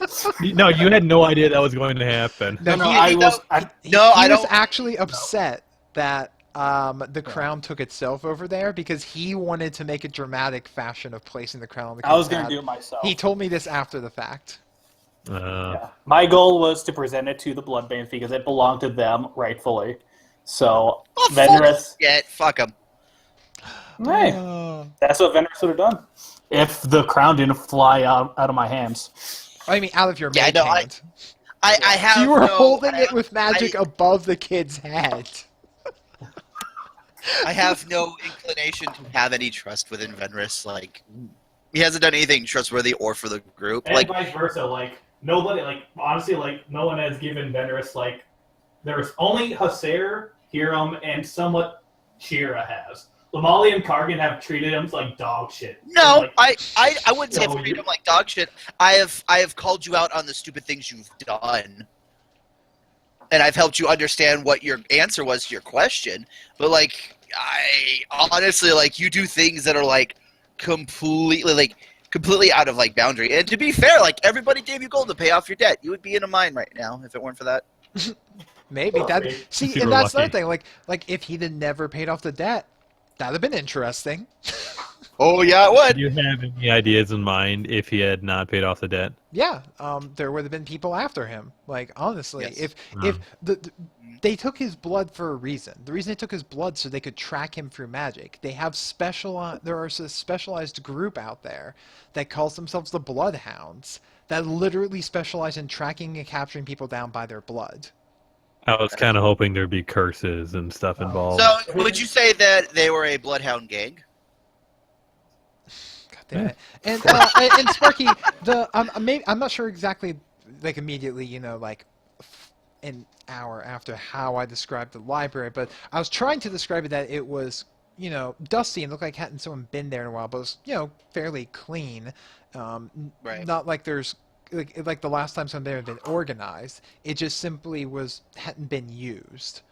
Right. There was nothing to make it immensely dirty besides dust and maybe some cobwebs. At least that was the imagery I was trying to go for. I don't know if I succeeded. No, you definitely nailed it on the head. I didn't want to disturb too much of the library. So when I tried to do that perception, find something in secret, and I saw the thing, I'm like going, I probably should go check out the woods. I was wrong. Or right. I don't know. We'll see.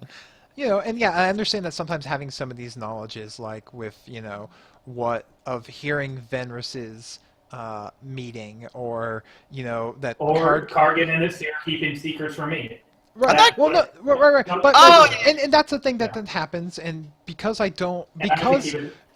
because we're doing it in a podcast format and we're putting out live, I don't want to always slow it down into private messages, and I think that you guys are all good enough role players at this point that you can, it's a challenge, but you can handle that. But I want to keep challenging you to push that envelope a little bit harder, which you guys keep doing, and it's pretty awesome. I was super impressed with the summit and the way that everyone handled that. In my absolute defense, though, Leonard, I keep stuff from you because I've always assumed that Bank was reporting to your dad. And so the more that he knows about what you're doing, it's going to be worse off for us in the long run. And I'm going to be straight honest. Vendors can't tell you guys anything because Bank is right beside him the entire time. I don't know that. No, he's going to report to my father, so I have to keep this a secret no matter what. Well, what has happened now is Bank is everywhere now, and keeping secrets has become exponentially more difficult. I think he could have done that either way, but I don't know. But now he is incorporeal, and that is bothersome for me.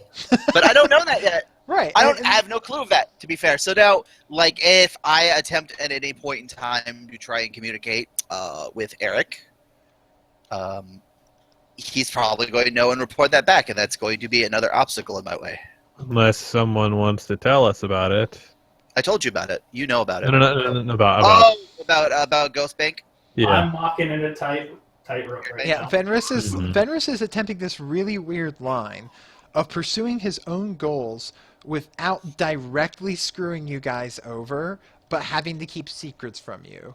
Because it's like he's not directly acting against the group. I don't think he wants to harm the group at all, because Right. they're No, I they're agree. his Yeah. only friends. He has no other friends besides the Prince of Timshold. Yeah, Dante. Dante. Yeah, That is his it's- only other friend. So while he is doing this, it's an interesting tightrope to walk, and one he's doing to different degrees of success or lack thereof. It's like in this current situation, I'm a big pot smoker, and Venris's dad works for the police department, so I really can't tell him about all the cool pot smoking stories I have, because I'm afraid his dad's going to come arrest me. Mm-hmm. So I'm in this really awkward position, and he's in this position where he wants to be a pot smoker, but doesn't really want his dad to know or anything like that. So This is a really he's trying weird way to describe this. But it's. I mean, I'm going on Magical Journeys, communicating people in other realms. Shrooms, pot, call it what you want. I'm going on Magical Journeys with All right, stones. Bard. All right. Stones. All right. Well, I'm gonna hop off of here for now. I enjoyed this little post-game wrap session. I think that's something we'll try and do a little more because our faithful stream watchers are enjoying it. So I'm gonna. Why not? So Hey, I'm gonna go ahead and wrap this up now because I got work in the morning. So if you guys would be so kind, tell all your friends about this podcast. Tell them to download it. We're now on Stitcher and iTunes. Yeah. And